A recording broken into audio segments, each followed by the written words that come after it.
श्री राजीव जी से आग्रह करूंगा कि चिर प्रतीक्षित उनका व्याख्यान, जो कि सब सुनने के लिए आतुर हैं, कृपया स्टेज पर आके अपना व्याख्यान शुरू करें।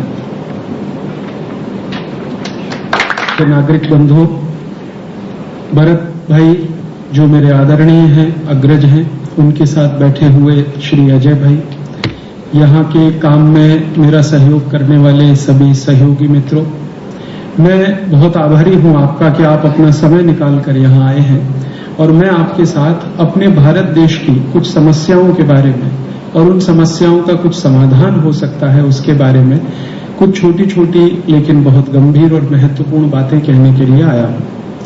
पिछले वर्ष भी मैं आया था, आप में से कुछ लोगों ने शायद सुना होगा और कुछ लोगों ने शायद ऑडियो सीडी या कैसेट्स पे सुना होगा।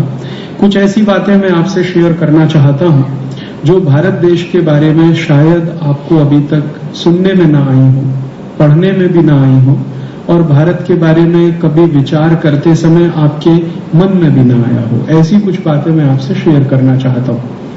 मेरी कुछ बातें शेयर करूं उसके पहले एक छोटी सी जानकारी देना चाहता हूं जो मेरे परिचय से जुड़ी हुई है। आप सब जानते हैं कि भारत देश में 1984 में एक बहुत बड़ी दुर्घटना हुई थी भोपाल शहर में, जिसमें लगभग 20,000 से ज्यादा लोग मरे थे और 1 लाख से ज्यादा लोग 10 वर्षों में मरे थे। 20,000 लोग तो एक रात में मरे थे और 1 लाख से ज्यादा लोग 10 वर्षों में मरे थे 1984 से 1994 के बीच में, और 5 लाख लोग जिंदगी भर के लिए विकलांग हो गए थे, मानो जिनका जीवन हमेशा के लिए खत्म हुआ। इतनी बड़ी दुर्घटना पिछले 500 साल में दुनिया में कहीं नहीं हुई, वो हमारे देश में हुई। थोड़े दिन पहले अमेरिका में एक दुर्घटना हुई थी जब उनके 2 टावर टूट गए थे, ट्रेड सेंटर, उसमें भी मात्र 3,000 लोग मरे थे। और वो 3,000 लोगों के मरने का दुष्परिणाम क्या हुआ पूरी दुनिया पर, वो आपने अपनी आंखों के सामने देखा। अमेरिका ने सारी दुनिया को सिर पे उठा लिया और 2 देशों को जितना कर सकता था उतना बर्बाद किया उसने। इसी अमेरिका देश की एक कंपनी ने 1984 3 दिसंबर को भारत देश के 20,000 लोगों को मारा था। इसी अमेरिका की एक कंपनी। अमेरिकन नागरिक मर जाएं तो इराक और अफगानिस्तान पे हमला किया जा सकता है। भारत के 20,000 नागरिक अमेरिका की कंपनी ने मार डाले। दुनिया में कभी किसी ने ये सवाल नहीं उठाया कि इसका न्याय क्या होना चाहिए। जो कंपनी इस काम में इन्वॉल्व थी भोपाल गैस कांड में, यूनियन कार्बाइड, उसका chief executive officer Warren Anderson, उसके खिलाफ हमारे सुप्रीम कोर्ट ने आदेश दिया। सुप्रीम कोर्ट के आदेश पर भोपाल की अदालत ने वारंट डिक्लेयर किया, नॉन अवेलेबल वारंट डिक्लेयर किया। लेकिन ये वारंट डिक्लेयर हुआ 1986 में और अभी 2004 तक उसका पालन नहीं किया गया। वॉरेन एंडरसन को अरेस्ट नहीं किया गया। इससे भी ज्यादा दुख और दुर्भाग्य इस भारत देश में ये है कि अभी थोड़े दिन पहले भारत देश के एक धर्मगुरु को गिरफ्तार कर लिया गया एक झूठे बयान के आधार पर, लेकिन सारी दुनिया के सामने जो सिद्ध हुआ भोपाल गैस कांड, उसके लिए जिम्मेदार व्यक्ति को अभी तक गिरफ्तार नहीं किया गया। न पुलिस ने कोई कार्यवाही की, न भारत सरकार ने। भारत सरकार अभी तक अमेरिका के साथ निगोशिएट कर रही है और वो निगोशिएशन पता नहीं अगले 50 साल तक चल सकते हैं कि वॉरेन एंडरसन को भारत में भेज दिया जाए। और अमेरिकन गवर्नमेंट कह रही है कि हम उसे भारत में नहीं भेज सकते। मैंने इस पर जानने की कोशिश की कि अमेरिकन गवर्नमेंट को वॉरेन एंडरसन से क्या लेना देना। वॉरेन एंडरसन अमेरिका की एक कंपनी का मालिक कहिए, उससे अमेरिका की सरकार को इतना प्रेम क्यों है जो वो भारत सरकार की बात को बराबर मना कर रही है। बाद में पता चला कि वॉरेन एंडरसन अमेरिका में कोई छोटी मोटी हस्ती नहीं है। दुर्भाग्य और सौभाग्य जो भी मानिए अमेरिका के लोगों का, वहां जब चुनाव होता है राष्ट्रपति पद का, उसमें 2 राजनीतिक पार्टियां जब चुनाव लड़ती हैं, डेमोक्रेट्स हैं और रिपब्लिकन्स, इन दोनों ही कंपनियों, इन दोनों ही राजनीतिक पार्टियों को सबसे ज्यादा जो डोनेशन देने वाले लोग हैं उनमें वॉरेन एंडरसन एक है। अमेरिका की कोई सरकार की हिम्मत नहीं है, वो रिपब्लिकन्स की हो या डेमोक्रेट्स की, जो भारत में वॉरेन एंडरसन को सौंप सके और भारत की अदालत उस पर कोई न्याय दे सके। भारत देश के बड़े बड़े सॉलिसिटर्स के साथ इस विषय पर मैंने बात किया है। इवन सोली सोराब जी जैसे लोगों से, दीपांकर भट्टाचार्य, अरुण जेटली, जो अनेक समय पर भारत में बड़े वकीलों में गिने जाते हैं, इन सबसे इस विषय पे मैंने बात किया है। तो वो एक ही बात कह के बात को खत्म कर देते हैं। वो ये कहते हैं कि अमेरिका के खिलाफ भारत सरकार की हिम्मत नहीं है, ताकत नहीं है ये एक्शन लेने की, इसलिए कुछ होता नहीं है।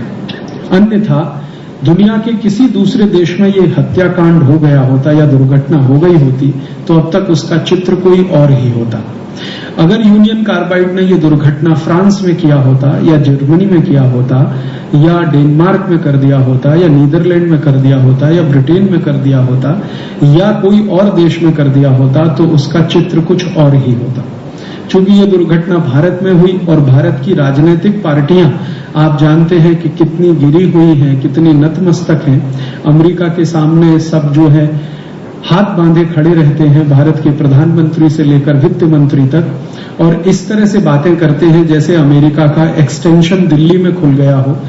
अब तो हमारे प्रधानमंत्री को ये कहने में बिल्कुल शर्म नहीं आती है कि हमें तो अमेरिका की नीतियों पे ही चलना पड़ेगा क्योंकि हम उनसे कर्ज लेते हैं। ये बात भारत के प्रधानमंत्री ने अब कहना शुरू कर दिया है।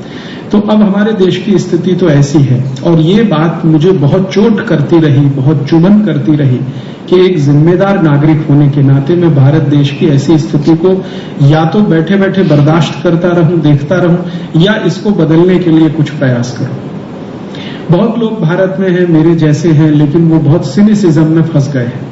वो मानते हैं कि कुछ हो नहीं सकता, कुछ अच्छा नहीं हो सकता, अब जो है वही स्वीकार करना पड़ेगा। लेकिन बहुत लोग ऐसे हैं भारत में जो ये मानते हैं कि नहीं, कुछ करना चाहिए, उसका परिणाम जो मिले मिले, लेकिन हमें प्रयास करना चाहिए। मैं व्यक्तिगत रूप से कर्मण्येवाधिकारस्ते मा फलेषु कदाचन में विश्वास करता हूं। भगवत गीता में कृष्ण अर्जुन को कह रहे हैं कि तुम कर्म करो और कर्म के लिए प्रयास करो, परिणाम जो निकले उसकी परवाह तुम मत करो।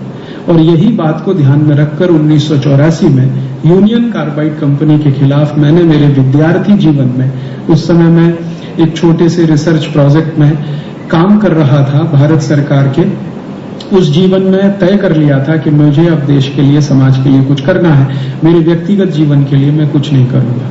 वहां से ये यात्रा शुरू हुई।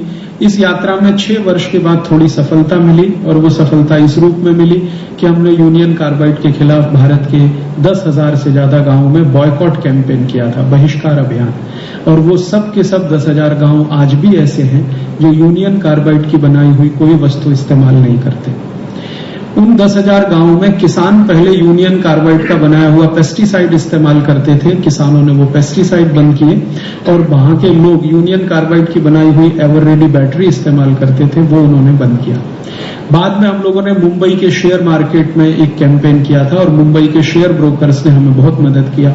उन्होंने यूनियन कार्बाइड के बहुत सारे शेयर्स जो खरीदे हुए थे वो बेचना शुरू किया और नए शेयर्स खरीदना बंद किया। उससे यूनियन कार्बाइड कंपनी को काफी नुकसान हुआ। और ये सब अभियान चलाते चलाते बहुत सारे धर्म गुरुओं का भी हमें आशीर्वाद मिला, मदद मिली।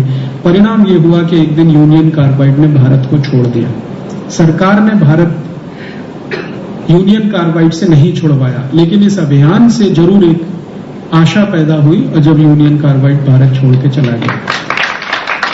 और आप जानते हैं कि बाद में वो यूनियन कार्बाइड कंपनी अमेरिका से भी चला गया। माने अब यूनियन कार्बाइड कंपनी का अमेरिका में भी कोई अस्तित्व नहीं है, और अब उस कंपनी की सारी संपत्ति अमेरिका की कुछ दूसरी कंपनियों के द्वारा टेक ओवर की गई है, और भारत में भी अब उसका कोई अस्तित्व नहीं। ये सब काम करते करते मेरे मन में बहुत सारे प्रश्नों का निर्माण हुआ था। उनका समाधान ढूंढने के लिए मैंने कुछ अभ्यास करना शुरू किया था, अध्ययन करना शुरू किया था। और वो अध्ययन करना ये शुरू किया कि आखिरकार ये यूनियन कार्बाइड कंपनी आई कैसे भारत में। तो पता चला कि एक मेमोरेंडम ऑफ अंडरस्टैंडिंग साइन हुआ भारत सरकार और कंपनी के बीच में। तो उस एमओयू में क्या लिखा गया, वो सब दस्तावेज जब मैंने देखे तो मुझे पता चला कि इसमें तो बहुत बड़ा घोटाला हुआ, क्योंकि एमओयू में जो कुछ लिखा गया वो कुछ भी यूनियन कार्बाइड ने भारत में कभी किया नहीं, और जो एमओयू में नहीं लिखा गया वही सब कुछ आकर उन्होंने भारत में किया। तो मैंने इस बात को भारत सरकार के एक उद्योग मंत्री के सामने कहा था कि जो एमओयू आपने लिखा, साइन किया है कंपनी के साथ, अगर कंपनी उसको फॉलो नहीं कर रही है तो आपने उसके खिलाफ कोई केस क्यों नहीं किया, और उसके खिलाफ कोई काम क्यों नहीं किया, एक्शन क्यों नहीं लिया। तो वो इंडस्ट्री मिनिस्टर आज भी भारत सरकार में दुर्भाग्य से मिनिस्टर हैं। उन्होंने मुझे बहुत मजाकिया हंसते हुए ये कहा था कि ये ऐसी बहुत सारी कंपनियां भारत में हैं जो एमओयू साइन करते समय कुछ कहती हैं और उसके ठीक उल्टा करती हैं, लेकिन भारत सरकार उनके खिलाफ कभी कोई कार्यवाही नहीं करती।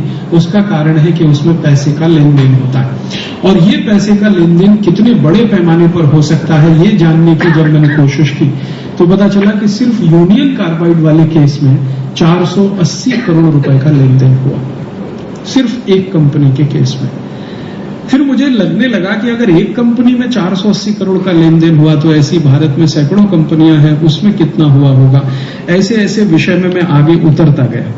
बाद में मुझे एक ऐसे सज्जन, एक ऐसे सत्पुरुष के साथ परिचय हो गया जो बहुत बड़े इतिहासकार हैं और भारत पर बहुत उन्होंने अभ्यास किया है। 40 वर्षों तक भारतीय इतिहास का अध्ययन करते रहे हैं। उनको धर्मपाल जी के नाम से पूरा भारत देश जानता है, बहुत नोटेड हिस्टोरियन है। एक बार जब मैं उनसे ये बात करता था तो उन्होंने कहा कि देखो, ये जो यूनियन कार्बाइड का प्रॉब्लम है ये कोई नया नहीं है, ऐसा भारत में पहले भी कई बार हुआ है। जब हमारे देश की कुछ सरकारों ने विदेशी कंपनियों के साथ एमओयू साइन किए थे तो मैंने कहा ये कब हुआ? उन्होंने कहा 400 साल पहले हुआ था, जब इस देश में जहांगीर नाम का एक राजा था, उसने ईस्ट इंडिया कंपनी के साथ एक एमओयू साइन किया था। मैंने कहा मुझे वो उसकी कॉपी देखनी है कि वो जहांगीर ने ईस्ट इंडिया कंपनी के साथ जो एमओयू साइन किया। तो उन्होंने कहा उसकी कॉपी तो भारत में नहीं मिलेगी, लंदन में मिल सकती है। उस कॉपी को ढूंढने के लिए मैं लंदन तक पहुंचा और मुझे सफलता मिली। लंदन में हाउस ऑफ कॉमन्स है, आप जानते हैं, अंग्रेजों की लोकसभा, उनकी एक बहुत बड़ी लाइब्रेरी है। उस लाइब्रेरी से मुझे ईस्ट इंडिया कंपनी और जहांगीर के बीच जो एमओयू साइन हुआ था उसकी कॉपी मिल गई। वहां पर कॉपी 2 भाषाओं में उपलब्ध है, एक तो फारसी में लिखी हुई है और दूसरा अंग्रेजी में लिखी हुई है। अंग्रेजी कॉपी जब मैंने देखी तब मुझे अंदाजा हुआ कि जहांगीर ने तो पूरे भारत को लूटने की खुली छूट दे दिया था ईस्ट इंडिया कंपनी को, सिर्फ एमओयू साइन नहीं। ईस्ट इंडिया कंपनी को भारत में फ्री ट्रेड करने की अनुमति दी गई थी और फ्री ट्रेड का उस समय का जो डेफिनेशन था वो ये कि वो कुछ भी बेच सकते हैं, कितना भी मुनाफा कमा सकते हैं, भारत से लेके जा सकते हैं, जहांगीर को उसमें से कुछ टैक्स के रूप में मिल सकता है। तो जब अंग्रेज यहां कुछ भी बेच सकते थे, कितना भी मुनाफा कमा सकते थे, कितना भी यहां से लेके जा सकते थे, जब उन्होंने ये सब सिलसिला शुरू किया तो मेरे मन में आया कि उन्होंने कितना मुनाफा कमाया, कितना लेकर गए हिंदुस्तान से, वो पता होना चाहिए। तो फिर और आगे दस्तावेज इकट्ठे करने शुरू किए और करते करते करते करते 12-14 साल की मेहनत के बाद मेरे पास 50,000 दस्तावेज इकट्ठे हुए। 50,000 डॉक्यूमेंट्स मैंने house of Commons library London से, इंडिया ऑफिस लाइब्रेरी लंदन से इकट्ठे करके भारत के बारे में थोड़ा जानना समझना शुरू किया। बाद में पता चला कि जो ईस्ट इंडिया कंपनी के साथ एमओयू साइन हुआ था, ऐसे कुछ एमओयू कुछ फ्रेंच कंपनियों के साथ भी हुए थे ईस्ट इंडिया कंपनी के पहले। फिर पता चला कि फ्रेंच कंपनियों से पहले भारत के राजाओं ने कुछ पोर्चुगीज कंपनियों के साथ भी एमओयू साइन किए थे। भारत में 1498 में 20 मई को एक राजा ने एक पोर्चुगीज कंपनी के साथ एमओयू साइन किया था और वो पोर्चुगीज कंपनी का भारत में जो प्रतिनिधि था उसका नाम था वास्को डी गामा। उस वास्को डी गामा के साथ केरल, आप जानते हैं, पहले केरल मलाबार के नाम से जाना जाता था। मलाबार में एक राजा होता था जिसका नाम था झामोरिन, कालीकट उसकी राजधानी था। तो उसने 1498 20 मई को वास्को डी गामा के साथ एक एमओयू साइन किया था और परिणाम ये हुआ, उस एमओयू ने वास्को डी गामा को पूरे कालीकट को लूटने का अधिकार दिया था और वास्को डी गामा ने कालीकट से लूटकर जितना सोना ले गया था उसका वर्णन पोर्चुगीज डॉक्यूमेंट्स बताते हैं जो मैंने लिस्बन से लिए, वहां के आर्काइव से।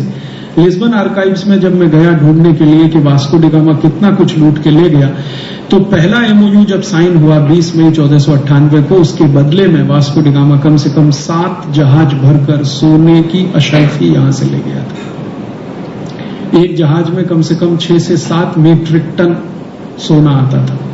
ऐसे 7 जहाज भरकर लेके गया था और सिर्फ एक ही एरिया से, जिसको मलाबार कहते हैं। पूरे भारत देश की कल्पना नहीं कर सकते, एक एरिया से वो लेके गया। फिर दूसरी बार अगेन वास्को डी गामा आया, फिर एक और एमओयू साइन किया, फिर उसके बाद वो कुछ लेके गया। तो मुझे ये समझ में आने लगा कि ये भारत में बड़ी पुरानी बीमारी है विदेशी कंपनियों से एमओयू साइन करने की, और ये बीमारी इतनी खतरनाक है कि बाहर वालों को बुलाकर अपने को लुटवाने की, कि आओ और आप हमको लूट के ले जाओ, हम आपका स्वागत करेंगे, आपको अतिथि बनाकर अपने महल में ठहराएंगे, खीर पूड़ी खिलाएंगे और आपको लूटने का लाइसेंस भी देंगे कि आप इस देश को लूट के ले जाओ। तो ये बीमारी जब इतनी ज्यादा पुरानी है तो मैंने सोचना शुरू किया कि इसके गहरे कुछ निहितार्थ होने चाहिए, और उस दिशा में बढ़ते बढ़ते कुछ समझ में आने लगा, और वो समझ में आते आते आज इस निष्कर्ष पे मैं पहुंचा कि ये बीमारी जो भारत में 14वीं शताब्दी में आई थी, वो बीमारी अब 21वीं शताब्दी में और ज्यादा तीव्रता से आ गई है। 14वीं शताब्दी में तो एक दो राजा थे और एक दो विदेशी कंपनियां थी जिनके साथ एमओयू साइन होते थे। अब 21वीं शताब्दी के भारत के जो राजा हैं वो तो हजारों अमेरिकन यूरोपियन कंपनियों के साथ एमओयू साइन कर रहे हैं, और हवाई जहाज में उड़ कर जा रहे हैं उनको बुलाने के लिए कि आप आइए, हमने भारत के सारे दरवाजे खोल दिए हैं, जो कुछ लूटना चाहते हैं लूट के ले जाइए, जो कुछ हमारे पास बच गया है पिछले 500 साल में लूटने के बाद वो आप ले जाइए। 500 साल तो हमने लूटने के लिए दरवाजे खोले ही थे, अब आने वाले 100-150 साल में भी जो बचा है वो भी आप लेके चले जाइए। तो ये एक बीमारी हमारे देश में जो 14वीं-15वीं शताब्दी में आई, वो बीमारी अब बहुत गहरी हो गई है। पहले ये इंडिविजुअल लेवल पे थी, अब इंस्टीट्यूशनल हो गई है ये बीमारी। पहले भारत में आप जानते हैं आजादी के पहले 565 रियासतें थी तो 565 राजा थे, तो एक दो राजा एक दो विदेशियों को बुलाता था। अब भारत में क्या है कि सभी राज्य मिलकर एक यूनियन हो गया है, और राजा पूरा का पूरा एक है, प्राइम मिनिस्टर हो या दूसरा हो, वो सीधे ही बुला लेता है और पूरे भारत में लूटने का अधिकार दे देता है और लाइसेंस दे देता है। और दुर्भाग्य हमारे भारत देश का ये है कि हमारी जो साधारण जनता है, साधारण जो लोग हैं, कॉमन पीपल जो हैं, उनको ये सब कुछ मालूम नहीं है कि हमारे देश में किस तरह से ये सब होता है। और मुझे तो इससे भी ज्यादा दुख इस बात का होता है कि साधारण लोगों को मालूम नहीं है तो एक बार उनको क्षमा किया जा सकता है, लेकिन भारत में ये जो पढ़ा लिखा क्लास है, जिसको एजुकेटेड आप कह सकते हैं, और आप चाहें तो उसको बेस्ट क्वालिटी ब्रेन कह सकते हैं दुनिया का, इसको भी इन सब विषयों में कोई रस नहीं है और कोई बहुत ज्यादा चिंता नहीं है। जो भरत भाई बार बार कहते हैं ना, जगे हुए को कैसे जगाओगे, ये जो जगा हुआ क्लास है ये यही है। इसमें चार्टर्ड अकाउंटेंट्स हैं, इंजीनियर्स हैं, डॉक्टर हैं, मैनेजर हैं, वो सब जानते हैं कि भारत की बड़े पैमाने पर लूट हो रही है, लेकिन कभी गांव-गांव जाके लोगों को बताएं, समझाएं, बातें करें, इस पे कोई प्रयास ही नहीं करते हैं, और इससे कैसे जूझें और इसमें समस्या का क्या समाधान निकले उसमें भी कोशिश नहीं करते। अभी थोड़े दिन पहले मैं भारत में एक बहुत बड़ी कॉन्फ्रेंस में गया था। भारत के कई डॉक्टर्स लोगों का एक संगठन है, इंडियन मेडिकल एसोसिएशन, उनकी एक कॉन्फ्रेंस में गया था। उसमें भारत देश के कई बड़े माने जाने डॉक्टरों के साथ बात करता था, चर्चा करता था। तो उनके सामने मैंने एक प्रश्न रखा था कि आजकल भारत में एक बीमारी बहुत हो गई है, शायद दुनिया में भी ज्यादा हो गई है, हार्ट अटैक। बहुत ज्यादा हृदय घात हो रहे हैं, और कम उम्र में हृदय घात हो रहे हैं। 35-40 साल की उम्र में भी लोगों को हार्ट अटैक हो रहे हैं। उसका समाधान के रूप में भारत में जो होता है वो क्या होता है? एक सबसे पहला स्टेप है हार्ट अटैक के समाधान में, वो है एंजियोप्लास्टी। एंजियोप्लास्टी में एक छोटा सा स्प्रिंग है जो स्टंट के नाम पर डाला जाता है। आपकी जो आर्टरीज हैं, जहां पे कुछ थोड़ा बहुत ब्लॉकेज है, तो उन आर्टरीज को थोड़ा एक्सपेंड करने के लिए, उसमें जगह ज्यादा बनाने के लिए एक स्प्रिंग डालते हैं। वो स्प्रिंग वैसा ही होता है जैसे बॉल पेन में आपने देखा होगा। वो स्प्रिंग बनाने का खर्चा मात्र 3-3.25 रुपए आता है, और भारत में वो 35,000 से लेकर 1 लाख रुपए के बीच में बेचा जाता है। मैंने इस विषय पर बहुत सारे सर्जन्स लोग जो रोज एंजियोप्लास्टी के 4-5 ऑपरेशन करते हैं, उनके साथ बात किया कि ये जो स्प्रिंग आप डालते हैं, इसकी कॉस्ट ऑफ प्रोडक्शन 3 रुपए, 3.25 रुपए। हाँ, बिल्कुल सही है, इतनी ही है। फिर ये 35,000 से लेकर 1 लाख रुपए में डाली जाती है। आपको लगता नहीं कि भारत की लूट हो रही है?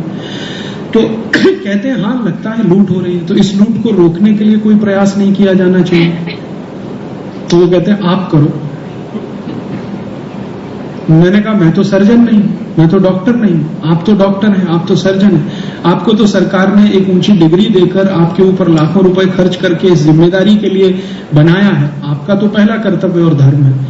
तो उन्होंने कहा कि हाँ, बात तो सही है, लेकिन अंत में एक ने धीमे से कहा कि ये जो 35,000 से 1 लाख के बीच में ये बिकता है स्टंट, इसमें कुछ कमीशन हमारा भी है। तो हम चुप बैठे।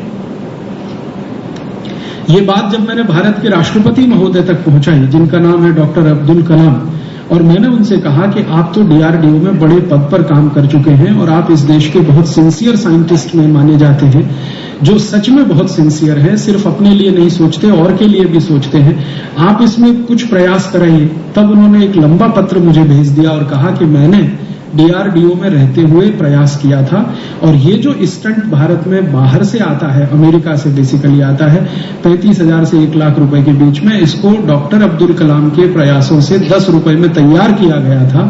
लेकिन भारत सरकार ने उस समय डॉक्टर कलाम का साथ नहीं दिया, अमेरिकी कंपनी का साथ दिया, तो आज तक वो योजना कार्यान्वित नहीं हो पाई। ये डॉक्टर अब्दुल कलाम ने मुझे लिख के भेजा। तो मैंने कहा जिस समय आप साइंटिस्ट थे तब भारत सरकार ने आपको मदद नहीं किया, ठीक है, समझ में आता। अब तो आप भारत सरकार के मुखिया हैं, अब तो आप प्रेसिडेंट हैं, अब तो आपके लिए बहुत आसान है ये सब करना। तो उन्होंने कहा अब और मुश्किल है, पहले ज्यादा आसान था, अब और मुश्किल है। अब क्या है, अब मैं प्रोटोकॉल से इतना घिरा हुआ हूं चारों तरफ से कि अब तो मेरी जिंदगी की सारी आजादी खत्म हो गई। और उन्होंने दुख से कहा कि अगर मेरी बहन राष्ट्रपति भवन में मुझे राखी बांधने के लिए आए तो उसके लिए होम सेक्रेटरी से परमिशन लेना पड़ता है, होम मिनिस्ट्री से परमिशन लेना पड़ता है। अगर होम मिनिस्ट्री को मेरी बहन पर डाउट हो जाए तो वो परमिशन भी नहीं देता है और वो बिना राखी बांधे चली जाती है। उन्होंने कहा कि अब तो मैं बिल्कुल कुछ नहीं कर सकता, पहले तो थोड़ा बहुत कर सकता था, अब तो कुछ नहीं कर सकता। मैंने कहा आप कम से कम सरकार को सजेशन दे सकते हैं, सुझाव दे सकते हैं। तो उन्होंने कहा मैंने तो ऐसे ऐसे सुझाव सरकार को दिए हैं जिनको सरकार ने फाड़कर रद्दी की टोकरी में फेंक दिया है। आप जानते हैं डॉक्टर अब्दुल कलाम ने एक बहुत सीरियस सजेशन दिया था कि भारत की राजनीतिक पार्टियों के ऊपर इस बात की पाबंदी होनी चाहिए कि वो क्रिमिनल्स को टिकट ना दें। और आप जानते हैं इस पर सुप्रीम कोर्ट का जजमेंट है। सुप्रीम कोर्ट ने जजमेंट दिया था कि भारत में कोई भी क्रिमिनल को राजनीतिक पार्टी अगर टिकट दे तो उस राजनीतिक पार्टी की मान्यता रद्द होनी चाहिए। सुप्रीम कोर्ट के इस जजमेंट को भारत की सरकार लागू करने के मन में नहीं थी और भारत सरकार ने उलट कर कहा कि सुप्रीम कोर्ट कौन होता है हमको ये कहने वाला, हम संसद में कानून पलट देंगे। तो सुप्रीम कोर्ट का ये जजमेंट पलटने के लिए भारत के घोटालेबाज नेताओं ने, भ्रष्ट नेताओं ने, हरामखोर नेताओं ने एक साथ मिलकर एक ऐसा कानून बना दिया जिससे सुप्रीम कोर्ट का ये जजमेंट ही निष्प्रभावी हो गया और वो आज तक लागू नहीं हुआ। डॉक्टर कलाम को इसका बहुत धक्का लगा है और आज तक वो उस धक्के से उबर नहीं पाए। उन्होंने कहा कि मैंने तो एक कोशिश की थी भारत के हित में कुछ अच्छा हो जाए, लेकिन ये राजनीतिक पार्टियों का ऐसा समूह जो यहां बैठ गया है ये तो कुछ करने नहीं देता है। और उन्होंने व्यक्तिगत बातचीत में ये स्वीकार किया है कि अब भारत में कुछ अच्छा होगा तो जमीन से कोई रिवॉल्यूशन हो तो संभव है, दिल्ली बैठकर कुछ नहीं हो सकता।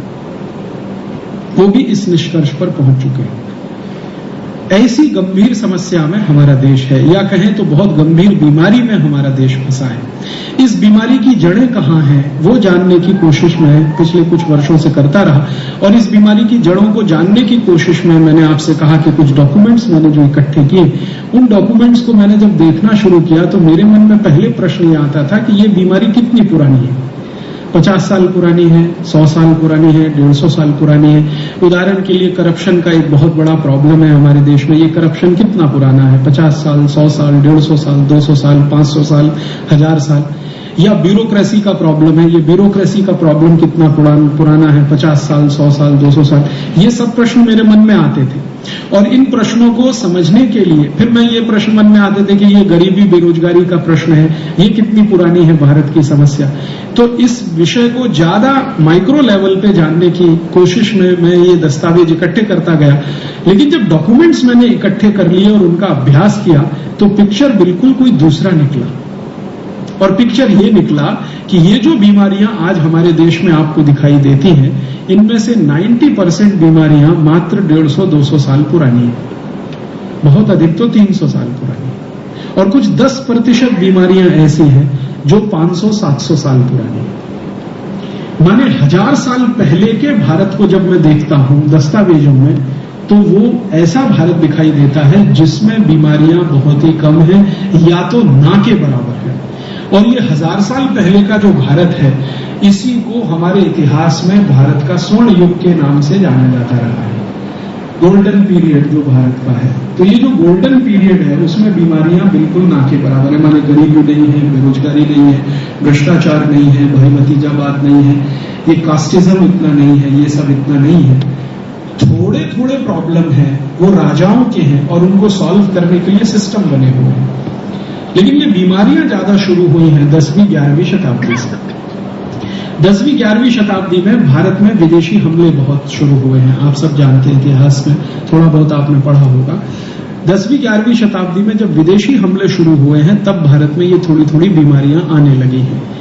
और विदेशी हमले में सबसे खराब क्या होता है कि आपकी संपत्ति लूटी जाती है सबसे पहले, तो आप संपत्ति से वंचित होना शुरू होते हैं, समृद्धि आपकी कम होने लगती है, और जब समृद्धि कम होने लगती है तो कुछ आर्थिक समस्याएं वहां से पैदा होने लगती हैं। भारत की लूट करने के लिए जो विदेशी लोग आए हैं, इन लोगों ने किस लेवल पे लूट किया होगा इस देश का, इसका वर्णन अगर आप चाहें तो दस्तावेजों में मैं आपको दिखा सकता हूं। इस व्याख्यान के बाद आप में से किसी को भी रुचि हो तो आप थोड़ी देर के लिए बैठे। मैं इस बार डॉक्यूमेंट्स मेरे साथ सीडी पर लेके आया हूं, लास्ट टाइम आया था तो सिर्फ बात किया था, इस बार डॉक्यूमेंट्स मेरे साथ लेके आया हूं। जिनको भी इंटरेस्ट हो वो डॉक्यूमेंट्स यहां देख सकते हैं, और ज्यादा इंटरेस्ट हो तो सीडी आपको दे सकता हूं, आप कॉपी कर सकते हैं, कॉपी करके दूसरों को दे सकते हैं, दूसरों से और दूसरों को दे सकते हैं, क्योंकि ये सब डॉक्यूमेंट्स में मेरा कोई कॉपीराइट नहीं है, सबको कॉपी करने का राइट है। मैंने ये डॉक्यूमेंट्स मेरे लिए इकट्ठे नहीं किए हैं, देश के लिए इकट्ठे किए। ये अलग बात है कि इकट्ठा करने में मैंने थोड़ी मेहनत की है, लेकिन जब आ गए हैं तो ये देश की संपत्ति मानता हूं, ये मेरी संपत्ति नहीं है, क्योंकि इन दस्तावेजों को इकट्ठा करने में भारतवासियों ने बड़ी मदद की है मेरी। खासकर लंदन में रहने वाले जो भारतवासी हैं उनकी बिना मदद के ये मैं नहीं ला सकता। आप जानते हैं मेरे जैसे आदमी का हाउस ऑफ कॉमन्स में प्रवेश कैसे हो सकता है, आप जरा सोचिए। और हाउस ऑफ कॉमन्स की लाइब्रेरी से क्लासिफाइड डॉक्यूमेंट्स लाना जो बहुत सेंसिटिव कहलाते हैं, वो तो ऐसे भारतवासियों की मदद से संभव हुआ है जो लंदन में रहते हैं और बहुत देशभक्ति से भरे हुए हैं। और वो कहते हैं मुझे कि हम खून के आंसू रोते हैं यहां लंदन में बैठकर, कभी भी दिल में जब देश का ख्याल आता है तो खून के आंसू रोते हैं। अब भी हमें खुशी इस बात की है, संतोष इस बात का है कि तुम्हारे जैसे एक जवान आदमी ने ये काम करना तो स्वीकार किया, शुरू करना तो वो मदद किया, तो उनकी मदद से ये सब आए। और इसमें ऐसे लोगों ने मदद किया जो भारतवासी हैं और पार्लियामेंट में एमपी हैं। आप जानते हैं कई बार उनका नाम लेके मैं नहीं कहना चाहता क्योंकि उनको तकलीफ हो सकती है, लेकिन आप काफी समझदार व्यक्ति हैं। ऐसे कई भारतवासी हैं जो ब्रिटिश पार्लियामेंट में एमपी हैं, खासकर हाउस ऑफ लॉर्ड्स में हैं।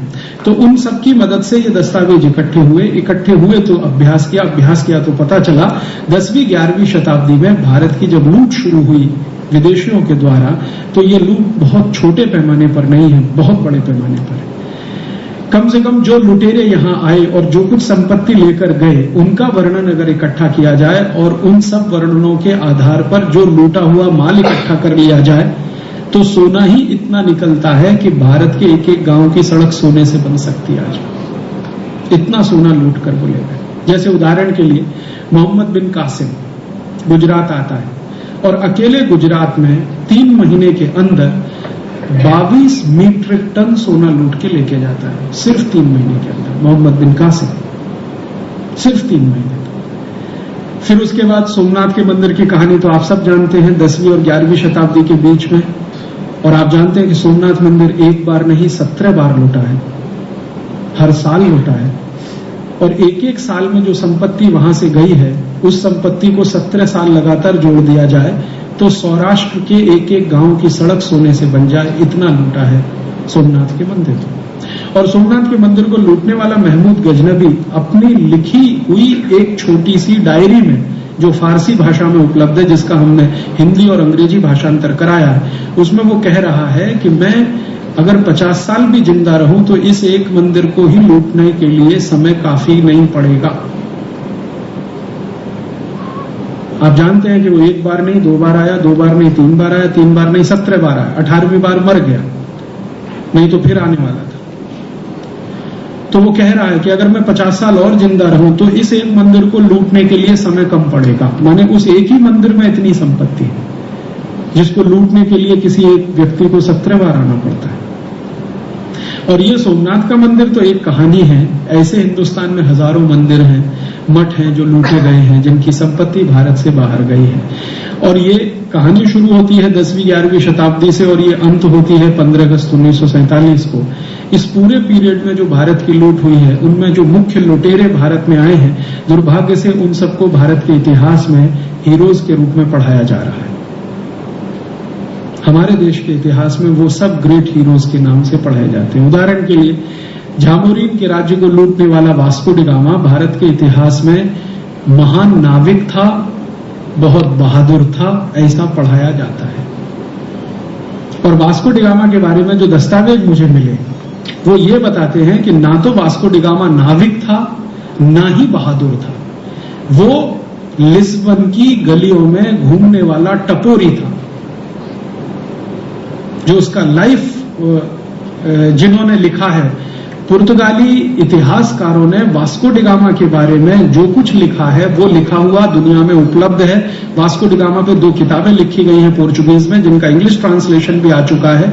वो दस्तावेज बताते हैं कि वो टपोरी था। टपोरी एक शब्द है मराठी का, बंबई में बहुत इस्तेमाल किया जाता है। टपोरी का माने आवारा लड़का, जिसको कोई काम नहीं है, कोई धाम नहीं है, बस इधर घूमना उधर घूमना, कभी इधर कभी उधर, बिना किसी काम के घूमने वाला।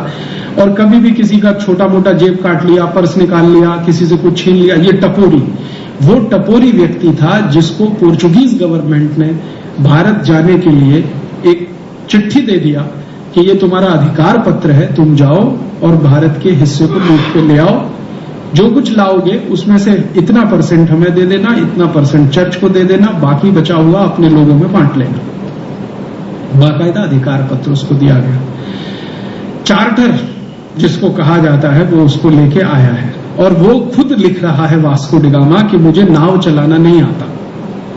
और भारत के इतिहास के विद्यार्थी पढ़ रहे हैं कि वो बहुत महान सेलर था, उसको नाव चलाना नहीं आता। वो कहता है कि मैंने कभी जिंदगी में नाव नहीं चलाई और वो कहता है मुझे बहुत डर लगता है समुद्र यात्रा करने में, क्योंकि कभी भी नाव डूब जाती है। तो नाव कौन चलाता था वास्को डी गामा की? वास्को डी गामा की नाव एक गुजराती भाई चलाता था जो उसने नौकर रखा हुआ था। और वो गुजराती भाई जो था वो कच्छ का था। कच्छ में मांडवी नाम का एक गांव है, उस मांडवी का रहने वाला एक नाविक वास्को डी गामा के यहाँ नौकरी करता था। वो नाव लेके आया था क्योंकि है कान्होजी भरत भाई को उनका नाम मालूम है, मैं भूल गया। मांडवी का रहने वाला एक कच्छी नागरिक वास्को डी गामा की नाव लेके भारत आया था। क्यों? प्रश्न उठता है क्यों? इसलिए कि गुजराती लोग सबसे ज्यादा व्यापार करने के लिए परदेश जाते थे। भारत देश में सबसे ज्यादा विदेश व्यापार करने वाला अगर कोई एक राज्य माना जाए तो वो गुजरात है। दूसरा विदेश व्यापार करने वाला अगर कोई सेकंड कैटेगरी का राज्य है तो वो राजस्थान रहा है। ये राजस्थानी और गुजराती समाज के लोग सबसे ज्यादा विदेश व्यापार में थे और आज से नहीं 1000 साल 1500 साल से 2000 साल से भारत का विदेश व्यापार बहुत पुराना है। कुछ देशों ने आज एक्सपोर्ट करना शुरू किया, हम बहुत साल से एक्सपोर्ट करते रहे। और गुजरात एरिया से सबसे ज्यादा व्यापारी विदेश जाते थे व्यापार करने के लिए। वो अपने साथ जो नाविकों को लेके जाते थे उनमें से एक नाविक था वो। और वो नाविक गलती से एक बार पुर्तगाल पहुंच गया तो उसको पकड़ के बंद किया था सरकार ने, उसको वास्को डी गामा के साथ भेज दिया था और वो उसकी नाव लेके आया था। उसको सारे रास्ते मालूम थे भारत आने के, वास्को डी गामा को कुछ नहीं मालूम था, कभी उसने समुद्र यात्रा नहीं की थी। तो ये नाविक था भारत का, वो लेके आया था वास्को डी गामा को। और वास्को डी गामा अपने मेमोइर्स में लिख रहा है, अपनी डायरी में, कि मैं जो जहाज लेके भारत में आया तो मैं मानता था कि मेरे पास सबसे बड़ा जहाज है पुर्तगाल का, क्योंकि वो पुर्तगाल सरकार का जहाज था। लेकिन उसने कहा कि जब मैं भारत आ गया तो मैंने देखा मुझसे भी 20-20 गुने बड़े जहाज भारत में पहले से हैं। और वो कह रहा है कि जहाज बनाने में भारत के नागरिकों का, माने भारत के जो टेक्नोलॉजी के एक्सपर्ट्स हैं नेविगेशन के, उनका कोई सानी नहीं है। इस क्वालिटी के जहाज वो बनाते हैं कि हम कल्पना नहीं कर सकते। उसके जहाज से 20 गुने बड़े जहाज भारत में थे, वो लिख रहा है अपनी डायरी और कह रहा है कि उनका स्टील बहुत अच्छी क्वालिटी का है, उनकी लकड़ी बहुत अच्छी क्वालिटी की है। और वो कहता है कि जहाज बनाने की इंडस्ट्री भारत की सबसे अच्छी इंडस्ट्रीज में एक है। और आप जानते हैं कि ये कच्छ में कई गांव हैं जहां जहाज बनाने का काम होता रहा है। और सिर्फ कच्छ में ही नहीं, भारत के कोस्टल बेल्ट के जितने भी बड़े गांव हैं सभी में जहाज बनाने का काम बड़े पैमाने पे होता रहा है। और ये आज का नहीं है, 1000, 1200, 1500 साल पहले का है।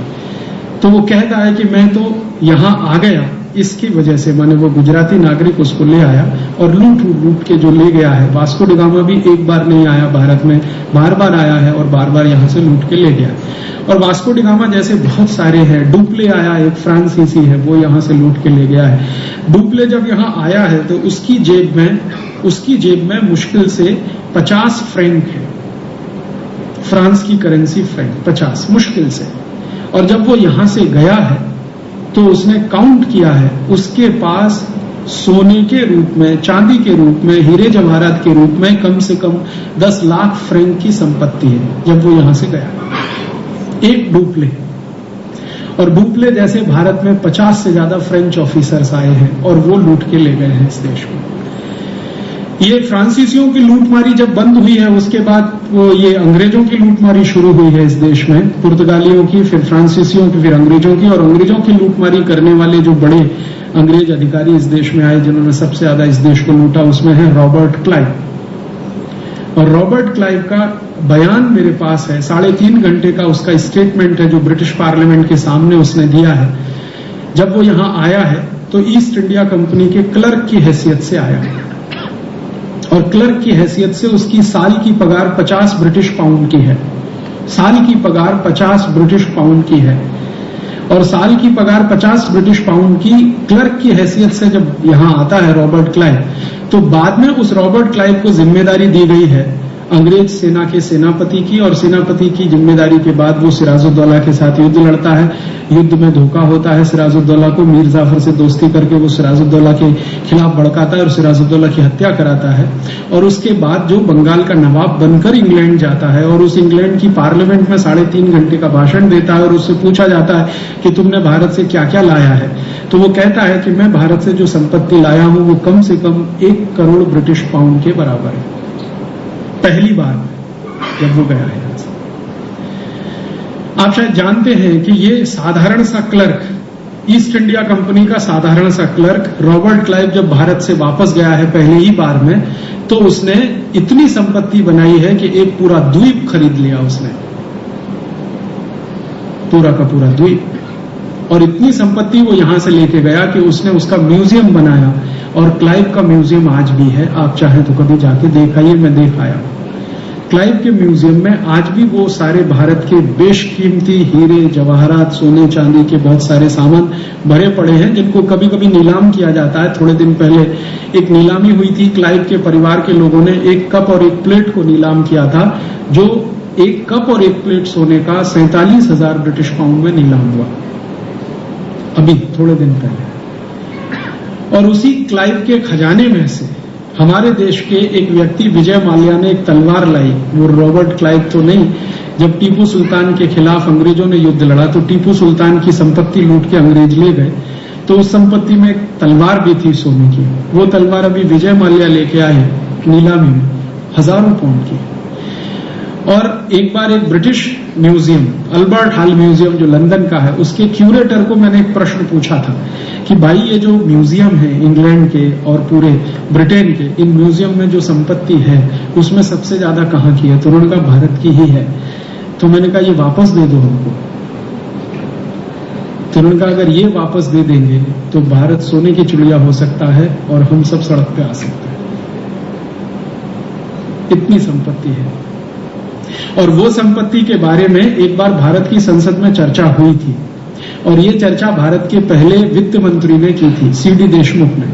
जब पंडित नेहरू इस देश के प्राइम मिनिस्टर थे तो सीडी देशमुख उनके फाइनेंस मिनिस्टर हुआ करते थे। इस पे चर्चा हुई थी और बात यहां तक आई थी कि इसको वापस लाने के लिए क्या किया जाए, लेकिन बाद में वो आइडिया ड्रॉप कर दिया गया। कारण क्या था? संसद में रिकॉर्ड्स हैं इस बात के, हमारी संसद में बात ये आई कि अंग्रेज इससे नाराज हो जाएंगे और हमें उन्हें नाराज नहीं करना। तो वो नाराज हो जाएंगे, हम उनसे वापस मांगेंगे संपत्ति, तो नाराज नहीं करना है।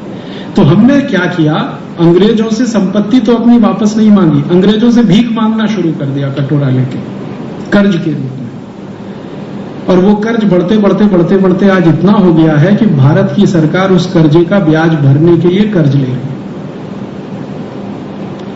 अगर वही संपत्ति हम वापस ले आते तो हम भारत को फिर से सोने की चिड़िया बना सकते थे, क्योंकि एक रॉबर्ट क्लाइव का अंदाजा आप लगाइए, 1 करोड़ पाउंड की संपत्ति वो ले जाता है, और रॉबर्ट क्लाइव जैसे भारत में 50,000 अंग्रेज ऑफिसर आए 300 साढ़े 300 साल में। एवरेज भी निकाला जाए तो आप कल्पना कर सकते हैं कि कितनी संपत्ति यहां से गई है। तो इतनी भयंकर लूट इस देश की हुई है पिछले 500, 700, 1000 वर्षों में। उस लूट ने हमारे समाज में एक बीमारी पैदा कर दिया है। वो बीमारी है गरीबी का, भूखमरी का, बेरोजगारी। क्योंकि जब समाज बहुत बड़े पैमाने पर लूटा जाता है तो उसकी समृद्धि में कमी आती है, और समाज की समृद्धि में कमी आती है तो उसके उद्योग, उसका व्यापार, उसकी सारी व्यवस्थाएं गड़बड़ाना शुरू हो जाती है। इसको आप ऐसे समझने की कोशिश करिए, आपके घर को कोई लगातार लूटे तो थोड़े दिन में आपका घर नहीं रहने वाला है। तो इस देश को लगातार लूटा गया तो कुछ रहने वाला नहीं था, तो सब कुछ खत्म हो गया। जो कुछ भी था संपत्ति के नाम पर वो गया। और ये संपत्ति जो हमारी चली गई लूट में, ये आई कहां से हमारे पास? इस पर मैंने थोड़ा अभ्यास करना शुरू किया कि इतना सोना, चांदी, हीरे, जवाहरात भारत में तो होते नहीं। भारत में तो सोना पैदा करने का काम कभी हुआ नहीं। अभी थोड़े दिन पहले कर्नाटक में एक खदान मिली सोने की कोलार में, वो भी थोड़े दिन में बंद हो गई। वहां अब सोना वहां भी नहीं।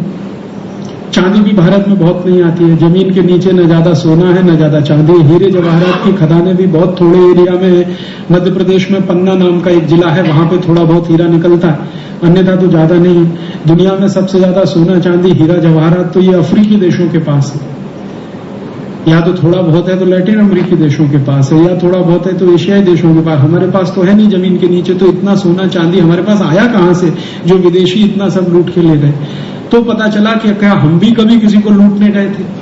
मेरे मन में एक बार ये प्रश्न आ गया स्वाभाविक रूप से कि ये विदेशी हमको लूटने आए, क्या हम भी कभी लूटने तो नहीं चले गए किसी को? हमारे यहाँ बड़े बड़े महान राजा हुए, सम्राट अशोक हुआ, शायद कहीं गया हो, किसी को लूट के लाया हो। या रामचंद्र जी कभी चले गए हो चक्रवर्ती सम्राट बनने के लिए, दूसरों को लूट के लाने के लिए। या कभी कृष्ण चले गए हो दूसरों को लूट के लाने के लिए। हो सकता है भारत में कभी ऐसा हो गया हो कभी। तो इस विषय पर जब मैंने दस्तावेज ढूंढना शुरू किया तो आज तक 12-15 साल की मेहनत तो मैं कर चुका हूं, एक भी ऐसा दस्तावेज नहीं मिला जब भारत का कोई राजा किसी पड़ोसी को लूटने के लिए कभी गया हो। हाँ, दस्तावेज इस बात के जरूर मिले हैं कि भारत के बहुत सारे राजा पड़ोसियों को संदेश देने चले गए, धर्म की बात कहने गए, संस्कृति की बात कहने गए, सभ्यता की बात कहने गए, प्रेम मोहब्बत शांति की बात कहने गए, लेकिन लूटने के लिए तो भारत का कोई राजा आज तक गया नहीं। ये दस्तावेज तो दुनिया भर में कहीं नहीं है। गए ही नहीं तो दस्तावेज कहां से आएंगे? तो फिर मैंने सोचा कि फिर ये आया कहां से हमारे समाज में इतना धन, इतनी संपत्ति, इतना वैभव? क्योंकि कोई समाज मंदिर सोने के बनाना शुरू करे तो ये तो तभी संभव है जब उस समाज में सरप्लस सोना हो। हमारे भारत में आपने सुना है सोने के मंदिर हैं। स्वर्ण मंदिर अमृतसर का तो शायद आपने देखा भी होगा। अमृतसर का स्वर्ण मंदिर तो एक है। ऐसे 1000 से ज्यादा मंदिर आज भी हैं जहां किवाड़ सोने के हैं, दीवारों में चांदी जड़ी हुई है, हीरे जवाहरात आज भी लगे हुए हैं, इतनी लूट के बाद भी बचा हुआ है। तो कोई समाज सोने के मंदिर कब बनाएगा? जब समाज में इतना ज्यादा सोना हो जो जरूरत से बहुत अधिक हो। खुद इस्तेमाल करते करते हम परेशान हो जाएं, बच जाए तो सोने का फिर मंदिर बनेगा। तो इतना ज्यादा सोना हमारे समाज में कैसे आया और सोने की चिड़िया नाम कैसे पड़ा इस देश का? इस विषय पर जब मैंने खोजना शुरू किया तो पता चला कि ये सारा का सारा सोना हमने ट्रेड करके कमाया, हमने किसी से लूट कर नहीं लाया। व्यापार किया हमने, उद्योग चलाए। और एक महत्व की बात कि भारत ने जब ये व्यापार किया दूसरे देशों से, तो व्यापार किया, किन चीजों का व्यापार किया? तो अब तक हमने सुना है, बात भी हम करते रहे हैं कि कुछ हमारे मसाले हम बेचने के लिए जाते थे, स्पाइसेस, ये हमने सुना है, शायद इतिहास में पढ़ा भी है। मेरे मन में ये संतोष नहीं होता था कि खाली मसाले बेच के सोना कमा के लाते थे। ये कैसे हो गया? क्योंकि मसाले का व्यापार इतना बड़ा दुनिया में कब से होने लगा? मसाला खाना अरब देशों ने थोड़ा, अरब देशों की जो जनता है वो थोड़े मसाले खाती है, और थोड़ा बहुत लैटिन अमेरिका में, वो भी बहुत थोड़ा इलाका। यूरोप में तो कोई मसाला वसाला नहीं खाता। तो क्या इतना मसाला हमने बेच लिया कि इसमें से सोना, चांदी, हीरे जवाहरात इकट्ठे हो गए सारे? तो पता चला कि हम सिर्फ मसाला ही नहीं बेचते थे, हम बहुत कुछ और दूसरा भी बेचते थे। जब दस्तावेज मैंने इकट्ठे करना शुरू किया तो पता चला मसाला जितना हम बेचते थे उससे कई गुना ज्यादा स्टील बेचते थे दुनिया के देशों को।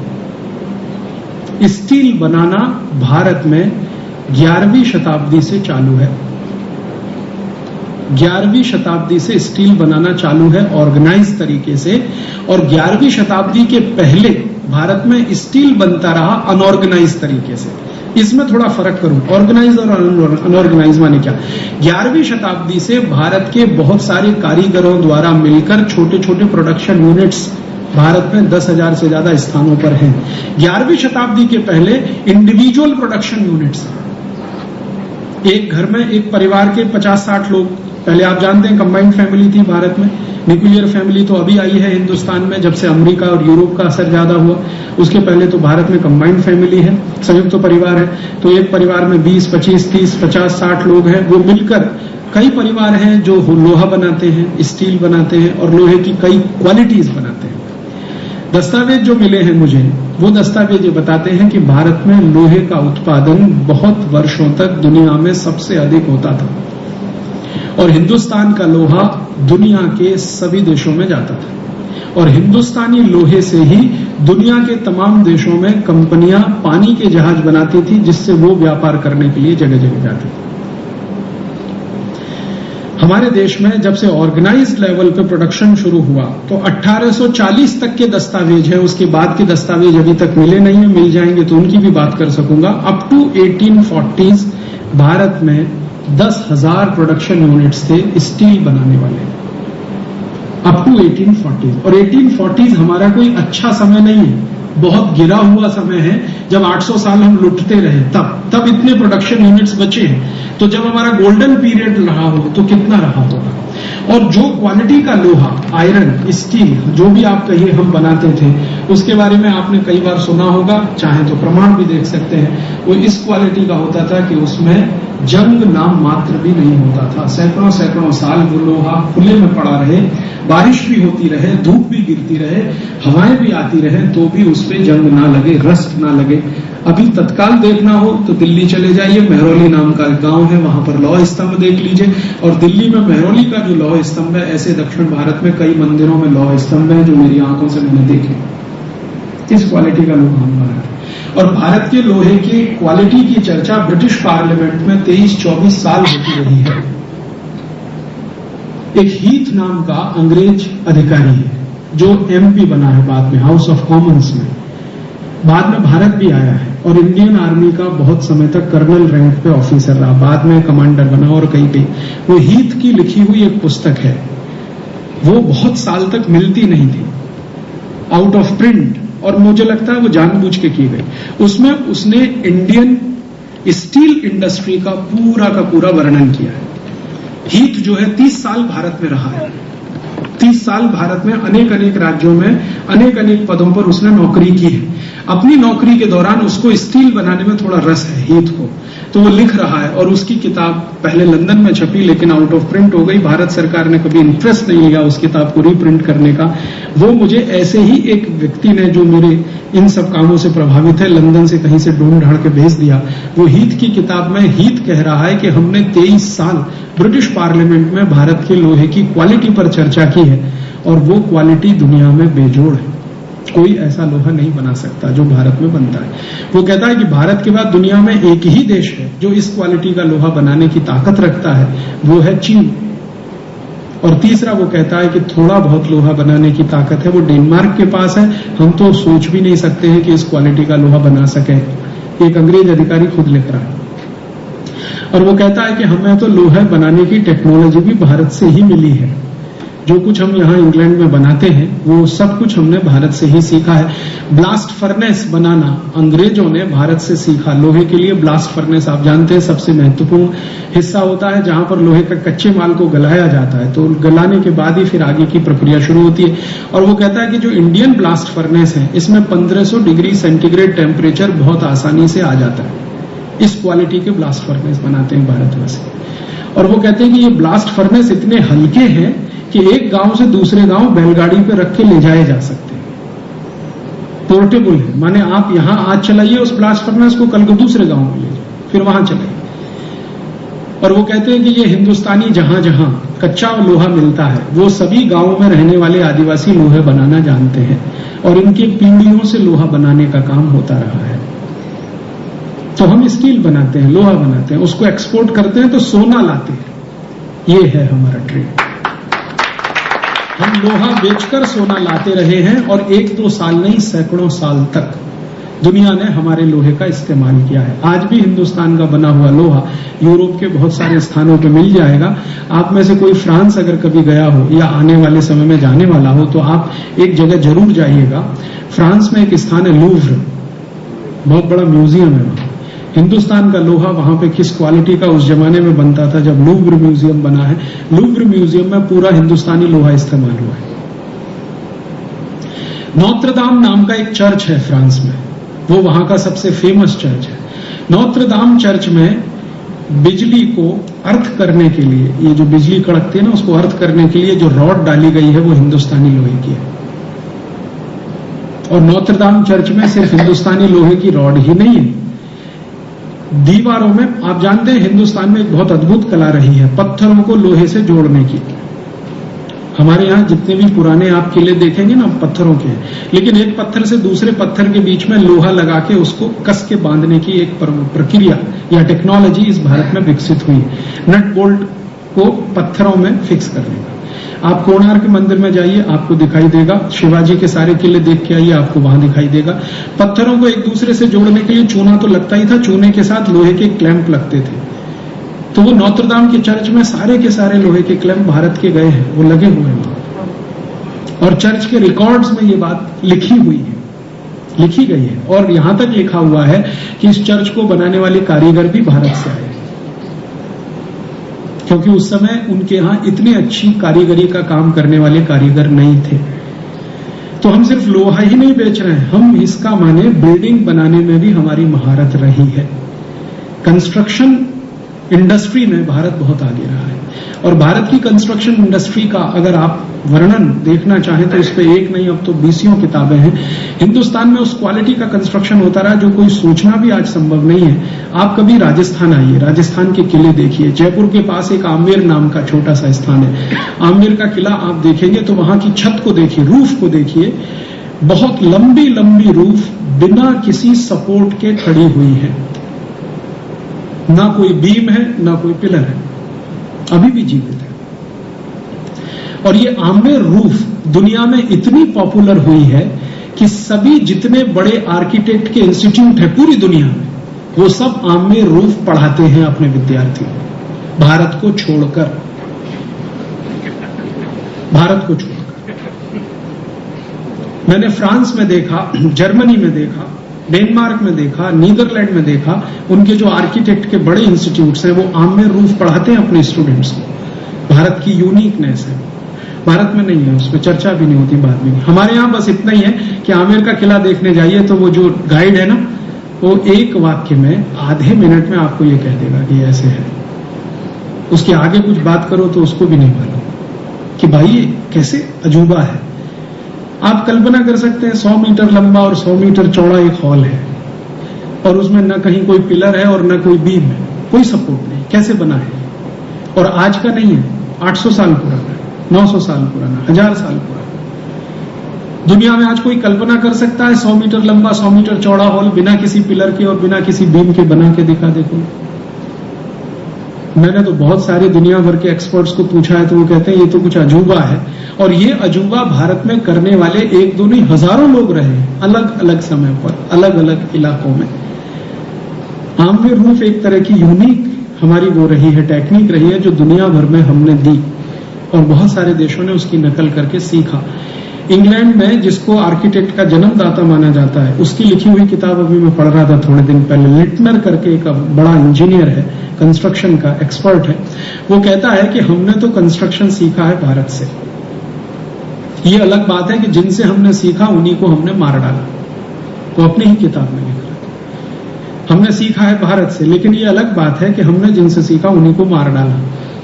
क्यों? सबूत नष्ट करने के लिए मार डाला। तो हुआ ये होगा कि भारत में इस तरह के जो विशेषज्ञ रहे होंगे, इनको ये पकड़ के ले गए होंगे, सीख लिया होगा, फिर उनको मार डाला होगा। ये तो उनकी पॉलिसी रही है पुरानी।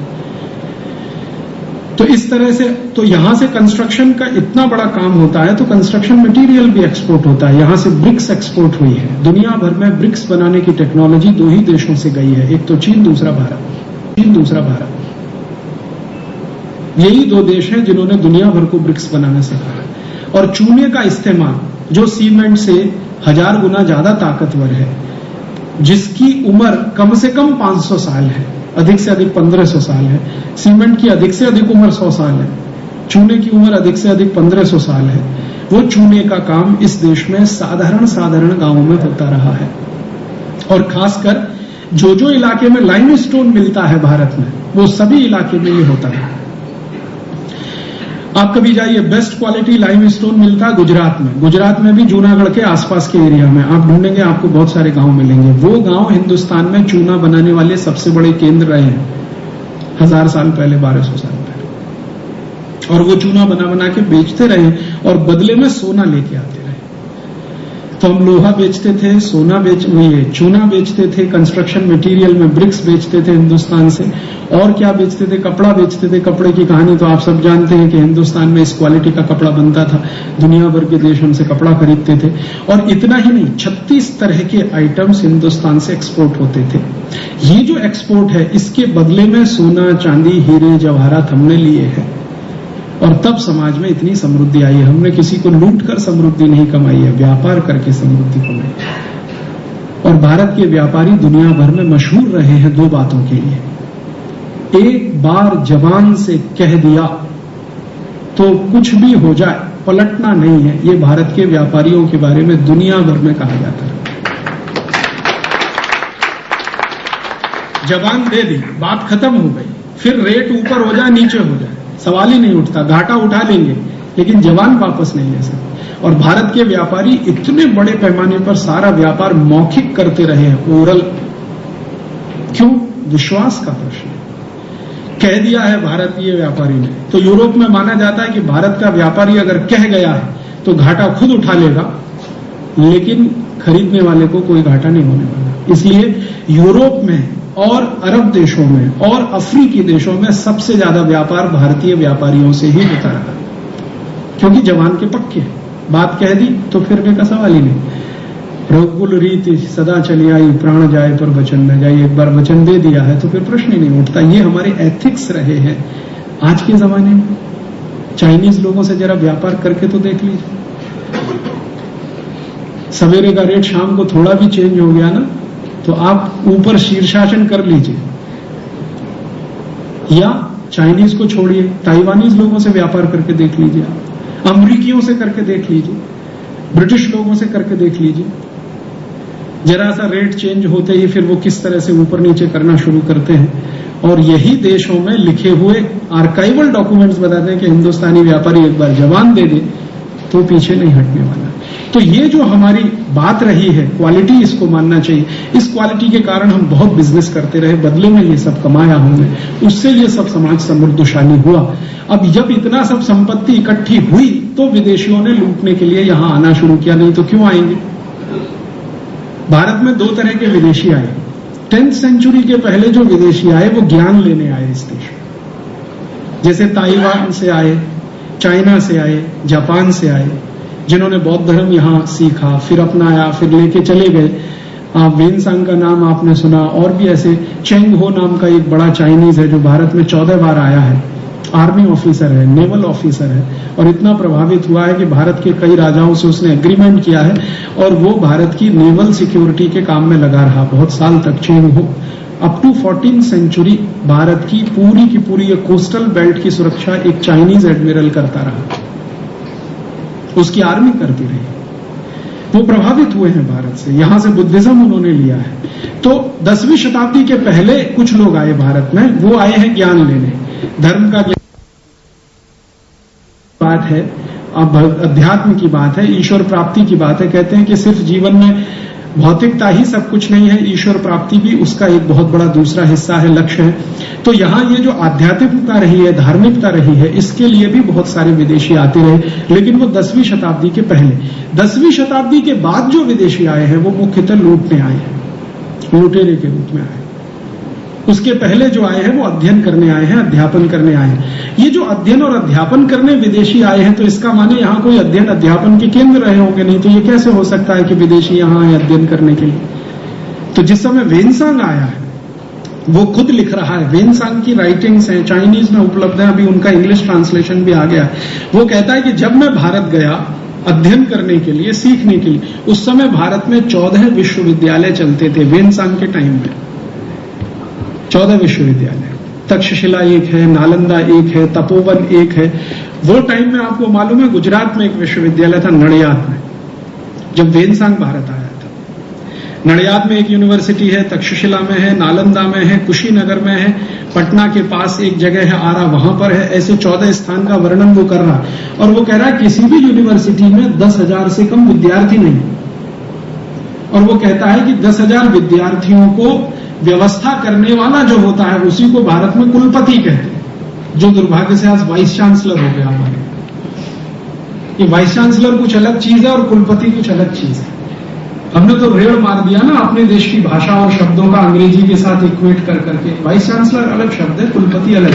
तो वेनसांग कह रहा है कि कुलपति भारत में वो होता है जो 10,000 विद्यार्थियों की व्यवस्था कर सके। और ऐसे 14 विश्वविद्यालय हैं जिनमें कम से कम 10-10 हजार विद्यार्थी पढ़ते हैं। और उनका एरिया बता रहा है कि एक विश्वविद्यालय का एरिया कितना है, कमरे कितने हैं, और उनमें क्या क्या विषय पढ़ाए जाते हैं। 18 विषय पढ़ाए जाते हैं जिनका वो वर्णन कर रहा है। और वो कहता है हर एक विश्वविद्यालय की अपनी विशेषता है। कोई मिलिट्री एजुकेशन में एक्सपर्टाइज देता है, कोई मिलिट्री ट्रेनिंग में एक्सपर्टाइज देता है, कोई स्ट्रेटेजी के लिए एक्सपर्ट्स बनाता है, कोई वेद और पुराण में पारंगत बनाता है। ऐसे 14 विश्वविद्यालय का वर्णन आंखों देखा वेनसांग की डायरी का, जो चाइनीज गवर्नमेंट ने अभी थोड़े दिन पहले पब्लिश की है और इंग्लिश में भी उपलब्ध है। उसमें से तो मैंने पढ़ लिया, देख लिया। और सिर्फ वेनसांग नहीं, चेंग हो कह रहा है 14th सेंचुरी में जब आया, वो कहता है कि मैं भी देखता हूं कि एजुकेशन बहुत अच्छा है भारत में। और 1840s में ब्रिटिश पार्लियामेंट के ऑर्डर पर एक सर्वे किया गया भारत में। वो सर्वे का रिपोर्ट भी है 200 पन्ने का। वो रिपोर्ट मैं यहां लाया हूं, आप में से किसी को इंटरेस्ट हो तो फोटोकॉपी कर सकते हैं, नहीं तो मेरी सीडी ले सकते हैं, सीडी से कॉपी कर सकते हैं। वो रिपोर्ट बताती है अप टू 1840s भारत देश में 7,32,000 स्कूल भारत में, टोटल भारत में, पूरा भारत। उस जमाने का भारत आप कहते हैं, माने पाकिस्तान भी भारत का हिस्सा है, बांग्लादेश भी उस समय भारत का हिस्सा है, और बर्मा का एक बहुत बड़ा हिस्सा भारत में है। तो अप टू 1840s भारत में 7,32,000 स्कूल, 11,377 कॉलेजेस हायर स्टडीज के भारत में है अप टू 1840s, माने भारत का जब सबसे गिरा हुआ समय है 1840। और मैंने जब ये पता करने की कोशिश की कि ये 7,32,000 जो स्कूल हैं ये है कहां, तो पता चला कि लगभग उतने ही गांव हैं उस समय भारत में जितने स्कूल हैं, माने हर गांव में एक स्कूल है। और एक अंग्रेज अधिकारी जिसने ये सर्वे किया उसका नाम है W.G. लिटनर। वो लिख रहा है कि 96% लिटरेसी रेट है भारत में अप टू 1840s। और वो कह रहा है कि हाईएस्ट लिटरेसी रेट भारत में साउथ में है, दक्षिण जिसको हम कहते हैं। पहले वो मद्रास प्रेसिडेंसी था, आज उसके 4 हिस्से हैं, कर्नाटक, तमिलनाडु, आंध्र और केरल। पहले ये मद्रास प्रेसिडेंसी, तो अगर मद्रास प्रेसिडेंसी में तो लगभग 100% लिटरेसी रेट है। और डिस्ट्रिक्ट वाइज उसने किया, बाय माइक्रो सर्वे है, बहुत बहुत माइक्रो लेवल। और सर्वे में उसने बताया कि कितने विद्यार्थी हैं, लड़के कितने हैं, लड़कियां कितनी हैं। और आप सुनकर आश्चर्य करेंगे कि लड़के और लड़कियों का परसेंटेज लगभग बराबर है अप टू 1840s। 54% लड़के हैं और 46% लड़कियां हैं स्कूलों में। हायर लर्निंग स्टडीज के जो सेंटर हैं 11,000 से ज्यादा, वो कह रहे हैं कि इसमें भी परसेंटेज लगभग बराबर है। माने शिक्षा ये है। और वो कह रहा है कि ये शिक्षा किसकी दे रहे हैं, तो वो कह रहा है कि ये शिक्षा जो है ऐसी शास्त्रों की है जो जीवन के काम आते हैं। जैसे मैथमेटिक्स पढ़ा रहे हैं हम अप टू 1840s, फिजिक्स पढ़ाते हैं हम, एस्ट्रोफिजिक्स पढ़ाते हैं 1840s में इस देश में, जो आज कोई कल्पना नहीं करता। स्कूल में तो कोई कल्पना नहीं करता कि उसको एस्ट्रोफिजिक्स पढ़ाया जा सकता है, यहाँ पढ़ाया जाता है इस देश में। कंस्ट्रक्शन के लिए काम, इंजीनियरिंग पढ़ाया जाता है। और वो लिटनर कह रहा है कि भारत के इन स्कूलों में जो पढ़ने वाले विद्यार्थी हैं वो पढ़ने के बाद करते भी हैं उसको जो पढ़ाया गया, उसको सीखते हैं और फिर करते हैं। वो एक उदाहरण दे रहा है कि भारत में 1840s के आसपास और उसके पहले जितने भी डैम्स बने हैं वो भारत के गुरुकुल के विद्यार्थियों ने बनाए। आपको कल्पना हो सकती है कि दुनिया का सबसे पहला डैम भारत में बना, 12th सेंचुरी में 1230 में। दुनिया का सबसे पहला डैम भारत में बना 1230 में, और ये डैम बना है तंजावुर में, कावेरी नदी पर। आप आज जाइए, वो खड़ा है अभी भी, डैम खत्म नहीं हुआ है। उस डैम की विशेषता क्या है? आप में से कोई भी अगर तमिलनाडु के होंगे तो मेरी बात बहुत अच्छे से समझ आएंगे, नहीं है तो कभी एक बार देख आइए। नेहरू जी ने भाखड़ा नागल बांध को भारत का मंदिर कहा था। उनकी ही बात में कहूं तो भारत का वो सबसे बड़ा मंदिर है जो तंजावुर में बना है, कावेरी नदी पर है। उसकी विशेषताएं क्या है? सबसे बड़ी विशेषता यह है कि वो दुनिया का पहला डैम है। दुनिया का पहला डैम है, कोई देश ने उसके पहले डैम नहीं बनाया। एक दूसरी विशेषता यह है कि वो डैम बनाने के समय नदी के प्रवाह को रोका नहीं गया, जो आज कोई सोच नहीं सकता। और इंस्क्रिप्शंस में लिखा हुआ है, आप जाएंगे तमिल में लिखा है, एक पत्थर लगा हुआ है, उस पर खुदा हुआ है, वो तमिल में है। मैंने उसका हिंदी कराया, अंग्रेजी कराया। उसका मतलब क्या? उसका मतलब ये है कि ये बांध बनाते समय नदी के पानी को रोका नहीं गया। आजकल क्या होता है, डैम बनाने के लिए आप कुछ भी शुरू करते हैं, इधर पानी रोकते हैं, इधर पानी रोकते हैं, बिना पानी रोके डैम बनाए। और वो ये कहते हैं कि चूंकि बहते हुए पानी पर हमने ये डैम बनाया, इसलिए इसका शेप दुनिया में यूनिक है, माने उसके शेप का दूसरा कोई डैम दुनिया में नहीं है। शेप क्या है? वो जिगजैग शेप का डैम है। जेड होता है ना, जेड, इस शेप में वो डैम बना हुआ है कावेरी नदी पर तंजावुर। अभी भी जिंदा है, मरा नहीं है, खत्म नहीं हुआ। अच्छा, मैंने बहुत सोचना शुरू किया कि इन लोगों ने ये जेड क्यों बनाया। ये एक सीधी सीधी स्ट्रेट लाइन में, जैसे आज हमारे यहाँ परंपरा है, भाखड़ा नागल डैम को देखो या हीराकुड को देखो, एक सीधे स्ट्रेट लाइन में दीवार खड़ा कर दी पानी रोकने के लिए। इन्होंने सीधी दीवार क्यों नहीं खड़ी की, जिगजैग शेप में क्यों की? तो जो हमारे देश में इस विषय के जो विशेषज्ञ हैं, आप जानते हैं भारत में सबसे बड़ा विश्वविद्यालय रुड़की में, जो बहुत बड़ा एक्सपर्टाइज है जिनके पास ये डैम बनाने का। वहां के कुछ इंजीनियरों को मैं पूछने गया तो उन्होंने कहा ये कॉमन सी बात है समझने की कि जब आप सीधी स्ट्रेट लाइन में डैम बनाते हैं और नदी का बहाव बहुत तेज होता है तो उसके टूटने की संभावना सबसे ज्यादा, क्योंकि प्रेशर बहुत है। लेकिन जब आप इसको जेड शेप में बनाते हैं तो प्रेशर डिस्ट्रीब्यूट हो जाता है हर दीवार पे, तो टूटने की संभावना ना के बराबर है। माने इतनी अकल डैम बनाने में 12वीं शताब्दी के भारतवासियों को है। आज के हमारे इंजीनियर्स वो डैम नहीं बना पाते, वो सोच भी नहीं पाते। और जो डैम ये बना है 1230 में, वो आज तक सुरक्षित है। उसकी दीवार में कहीं एक क्रैक नहीं है, और उसमें दो ही चीजें इस्तेमाल की गई है, चूना और ब्रिक्स, पतली वाली ईंट लगी है उसमें, पत्थर भी नहीं है, पतली ईंट है और चूना है, उसी से जोड़ के बना है, बिना पानी को रोके हुए, जेड शेप में है ताकि प्रेशर डिस्ट्रीब्यूट हो जाए। माने बहुत ऊंची टेक्नोलॉजी इस क्षेत्र में हमारे पास रही है। फिर मैंने जानने की कोशिश की कि ये जो विदेशी आए हैं अध्ययन करने के लिए, एक चाइनीज है हिंदुस्तान में, चेंगो, वो कहता है कि मैंने भारत में आके ये जो विद्या है जिसको इनोकुलेशन कहते हैं, माने टीका लगाना, वो कहता हमने भारत में आके सीखी है। तो 14th सेंचुरी में चेंगो कह रहा है इस बात को। तो 14th सेंचुरी में इनोकुलेशन कहां होता था भारत में, ये पता लगाने की कोशिश की तो पता चला इनोकुलेशन का टेक्निक सिखाने वाले भारत में 23 इंस्टीट्यूशन थे 14th सेंचुरी। सबसे बड़ा इंस्टीट्यूशन था कुल्लू में, हिमाचल प्रदेश। फिर मुझे और इंटरेस्ट आया तो और थोड़ा सा आगे बढ़ा तो पता चला कि ये सिर्फ इनोकुलेशन ही नहीं सिखाते थे, बहुत कुछ सिखाते थे। भारत देश में 14th सेंचुरी में राइनोप्लास्टी सिखाई जाती थी। कोई कल्पना कर सकता है सर्जरी की जो लेटेस्ट विद्या है आज के समय, राइनोप्लास्टी जो लेटेस्ट है आज के जमाने में, वो भारत में 14th सेंचुरी में थी। और एक दो विश्वविद्यालय में, कई विश्वविद्यालय उसके लिए पारंगत थे। तो हेल्थ के क्षेत्र में, चिकित्सा के क्षेत्र में भी भारत बहुत आगे। और सर्जरी के बारे में तो सारी दुनिया अब मान चुकी है कि दुनिया में सर्जरी का फैलाव भारत से ही हुआ है। फिर मैंने ये जानने की कोशिश की कि ये जो सर्जरी सिखाने वाले कॉलेजेस हैं, ये इंस्ट्रूमेंट्स क्या इस्तेमाल करते होंगे सर्जरी के लिए। तो उनकी मैं लिस्ट बना रहा हूं आजकल, वो भी डॉक्यूमेंट्स के आधार पर बना। तो अब तक मेरी लिस्ट में 317 इंस्ट्रूमेंट्स आ चुके हैं। लिस्टिंग कर रहा हूं मैं नाम के साथ कि क्या इंस्ट्रूमेंट किस काम के लिए है। पेट में कट लगाना है तो उसके लिए क्या इंस्ट्रूमेंट इस्तेमाल हो रहा है, किस क्वालिटी की स्टील इसमें लग रही है, नाम क्या है उसका, संस्कृत नाम क्या है और स्थानीय भाषा में उसका नाम क्या है। तो ऐसे 317 इंस्ट्रूमेंट्स इस्तेमाल हो रहे हैं सर्जरी में, माने कोई साधारण बात नहीं है ये। फिर बाद में पता चलता है कि ये जो सुश्रुत का विज्ञान है, पूरा सुश्रुत शास्त्र, वो तो आज से बहुत साल पहले लिखा गया, कम से कम 2500 साल पहले की डेटिंग है उसकी। तो ये सुश्रुत का शास्त्र अगर उस समय लिखा जा रहा है और सर्जरी का सबसे बड़ा शास्त्र भारत में माना जाता है, तो शायद उस जमाने में भी रहा हो। जब 14th सेंचुरी के डॉक्यूमेंट्स हैं, 1840s के डॉक्यूमेंट्स हैं, तो हो सकता है 2000 साल पहले भी रहा ही हो। और फिर बाद में पता चलता है कि हम महाभारत की जब चर्चा करते हैं ना, तो महाभारत में एक प्रसंग है जो आप सब जानते हैं, लेकिन उस पर ध्यान देकर हम कभी चिंतन करें कि महाभारत में कौरव 100 हैं और सब एक ही शक्ल के। कैसे?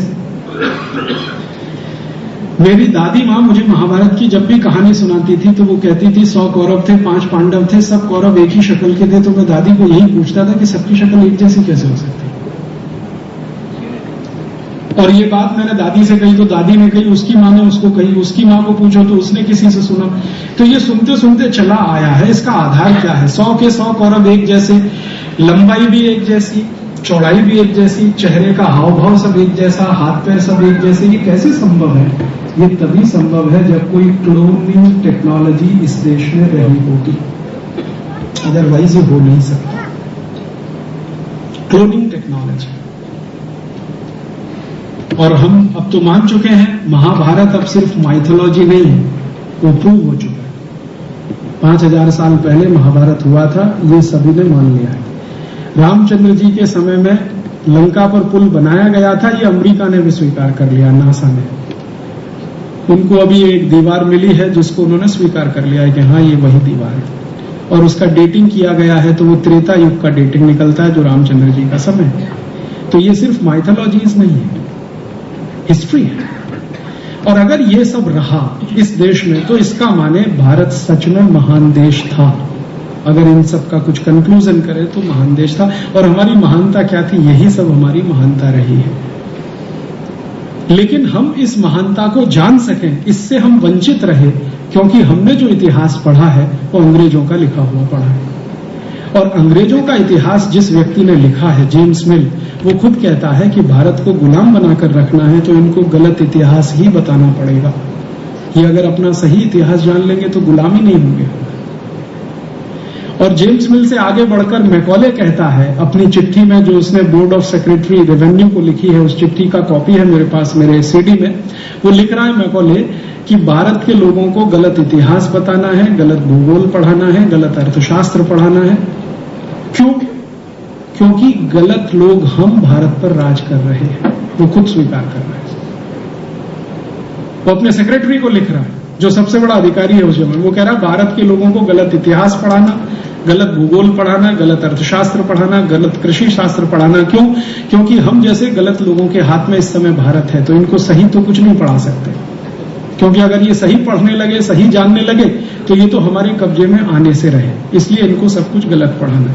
तो वो सब कुछ गलत पढ़ाने के लिए अंग्रेजों ने जो कुछ किया है, वो एक अद्भुत काम, एक कॉन्वेंट स्कूल सिस्टम इस देश में डाल दिया, जो अंग्रेजों के समय बहुत छोटा मोटा था और अब अंग्रेजों के जाने के बाद इतना बड़ा हो गया है कि भारत में अभी कोई छोटा सा गांव नहीं है जहां पर कॉन्वेंट स्कूल ना हो।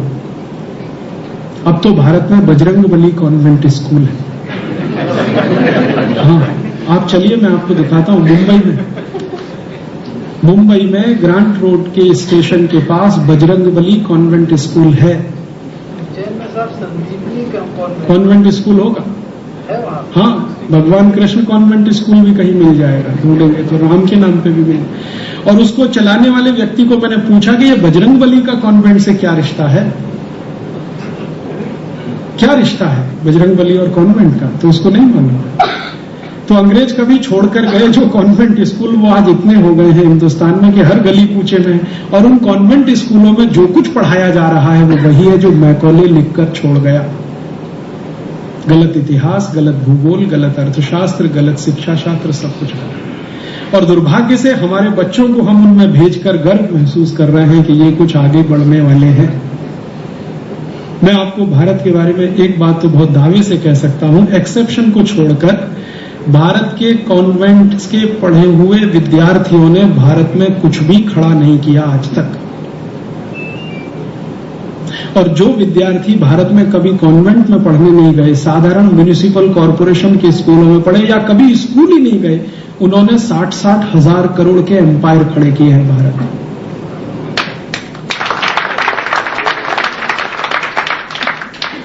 आप किसी का भी स्टडी कर लीजिए, धीरूभाई अंबानी का स्टडी कर लीजिए, बिरला जी का स्टडी कर लीजिए। 4 क्लास पास करके निकल गए राजस्थान के झुंझुनू जिले से, और वो बिरला जी के नीचे दुनिया भर के पीएचडी होल्डर्स और एमटेक होल्डर्स काम करते हैं 10-20 हजार की नौकरी पे। धीरूभाई अंबानी का कहानी हमारे सामने है। जमशेदजी टाटा की कहानी आप सुन लीजिए।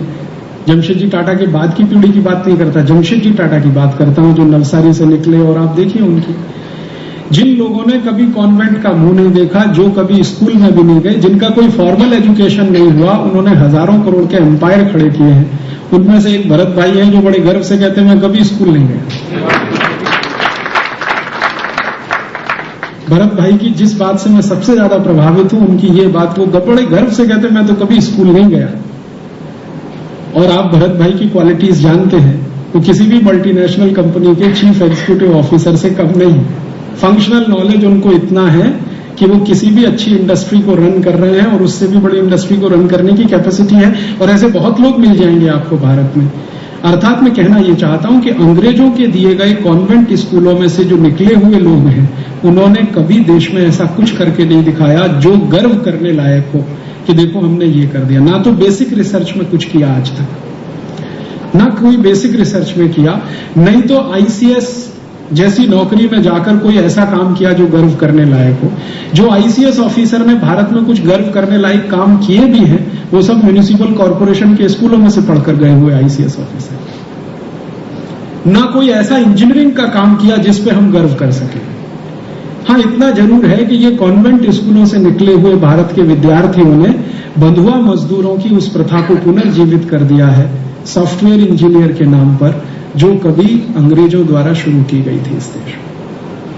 अंग्रेज थे ना, इंडेंचर्ड लेबर यहां से लेके जाते थे, वैसे ही अब भारत में एक नई पौध बन रही है, सॉफ्टवेयर इंजीनियर। वो सब गुलामों की तरह से जाकर अमेरिका और यूरोप में काम कर रहे हैं, कोई गर्व का काम नहीं कर रहा।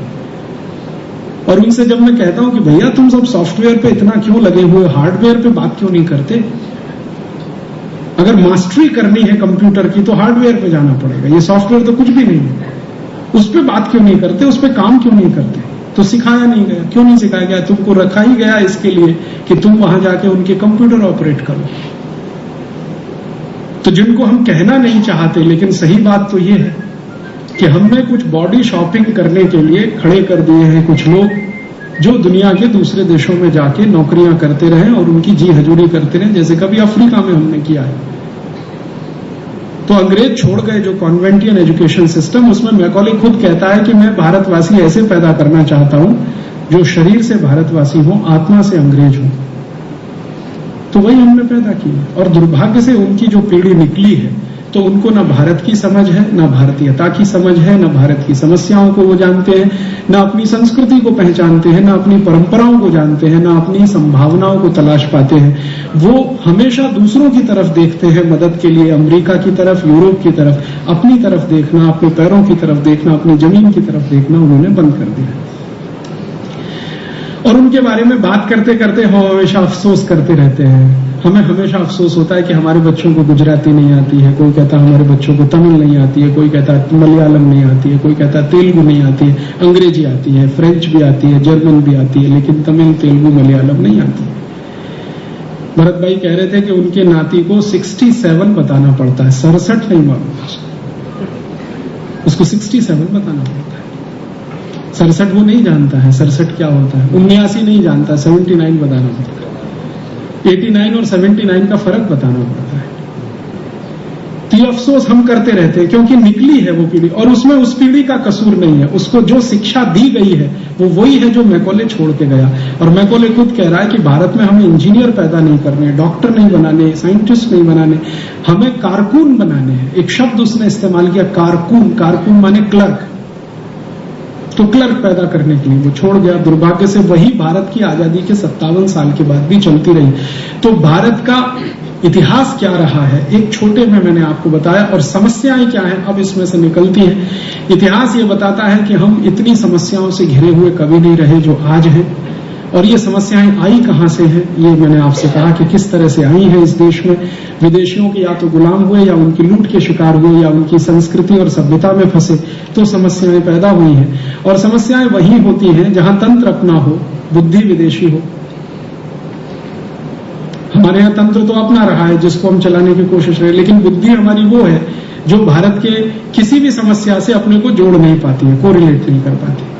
हम भारत में बड़ा गर्व महसूस करते हैं कि चंद्रमा से आए हुए पत्थर के टुकड़े पर रिसर्च किया जाए, लेकिन कभी इस बात पे गर्व नहीं आता कि 6,32,000 गांवों में जो गाय का गोबर उपलब्ध है, इस गाय के गोबर का भी कोई सदुपयोग हो सकता है क्या आज की जरूरत के हिसाब से। चंद्रमा से आए हुए पत्थर पे अगर हमने कुछ रिसर्च कर भी लिया तो उससे भारत के आम आदमी का कुछ लेना देना नहीं है, लेकिन गाय के गोबर पे कोई रिसर्च हो गया तो जरूर 6,32,000 गांवों के काम का हो सकता है। उस पे हमारा दिमाग ही नहीं जाता है, चिंतन भी नहीं चलता है।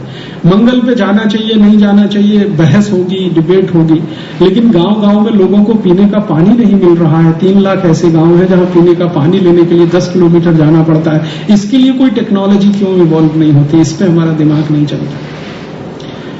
हुआ यही है कि हम अपनी जड़ों से कट गए हैं। हमारी हालत त्रिशंकु जैसी है, ना तो ऊपर गए ना तो नीचे रहे। और हम हिंदुस्तानी अगर पूरे अमरीकी हो जाते, यूरोपियन हो जाते तो ये प्रॉब्लम्स नहीं आती। ना तो हम अमरीकी हो पाए, ना यूरोपियन हो पाए, ना हिंदुस्तानी ही रह पाए, खिचड़ी हो गया, बीच में लटक गए। 100% अगर यूरोपियन हो जाते तो ये प्रॉब्लम नहीं आती और मैं आपके पास नहीं आता कभी बात करने। और या 100% हिंदुस्तानी रह जाते तो भी कोई प्रॉब्लम नहीं आती, कुछ ना कुछ रास्ते निकाल लेते। हम तो बीच में फंस गए, ना तो इधर के रहे ना उधर के रहे। वो एक कहावत है ना, धोबी का कुत्ता घर का ना घाट का, वही हमारी हालत हो गई है। खासकर पढ़े लिखे हिंदुस्तानियों की ये स्थिति है। समस्याएं यहीं से शुरू होती हैं। बड़ी समस्या आ गई है करप्शन की हमारे देश में। एजुकेशन की एक बड़ी प्रॉब्लम है। 40% अभी भी इलिटरेट लोग हैं, जबकि 1840s में 96% लिटरेसी इस देश में है। रिकॉर्ड्स बताते हैं, अंग्रेज स्वीकार करते हैं। टेक्नोलॉजी में हम कितने ऊपर हैं और आज टेक्नोलॉजी के लिए मारामारी हो रही है। विदेशों की तरफ हम भाग रहे हैं कि हमें कोई टेक्नोलॉजी मिले तो हम अपना कुछ काम करें।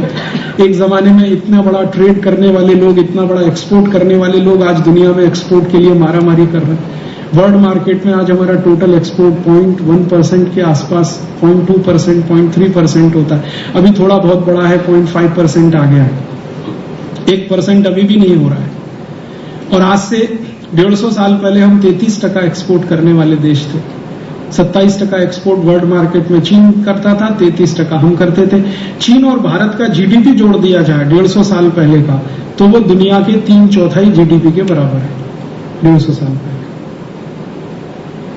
तो इतनी क्राइसिस हमारे देश में आज दिखाई देती है। ये क्राइसिस आई है यहीं से, और वो क्राइसिस के बारे में 2-3 बातें कह के फिर सोल्यूशन पे आऊंगा कि क्या क्राइसिस यहां से पैदा हुई। जब अंग्रेज आए तो उन्होंने हिंदुस्तान को खत्म करने के लिए, तोड़ने के लिए कई कानून बनाए, जिस पर मैं पिछली बार आया था, बहुत विस्तार से मैंने बताया था। अंग्रेजों ने भारत का अर्थशास्त्र और उद्योग खत्म करने के लिए एक बहुत सुंदर काम किया। सुंदर काम उनके शब्दों में, हमारे लिए खराब काम। वो कहते हैं कि अंग्रेज एक अधिकारी है, विलियम विल्बरफोर्स, वो पार्लियामेंट का स्पीकर है और भाषण दे रहा है और कह रहा है कि भारत को 1000 साल गुलाम बनाना है तो पहले भारत का उद्योग खत्म करो। उद्योग खत्म करने के बाद राजनीतिक शक्ति खत्म करो, और ये खत्म करने के बाद संस्कृति खत्म करो। तो कोई उसको पूछता है विल्बरफोर्स को। विल्बरफोर्स का 3.5 घंटे का लेक्चर है, वो भी सीडी में है, आप चाहें तो उसे पढ़ सकते हैं।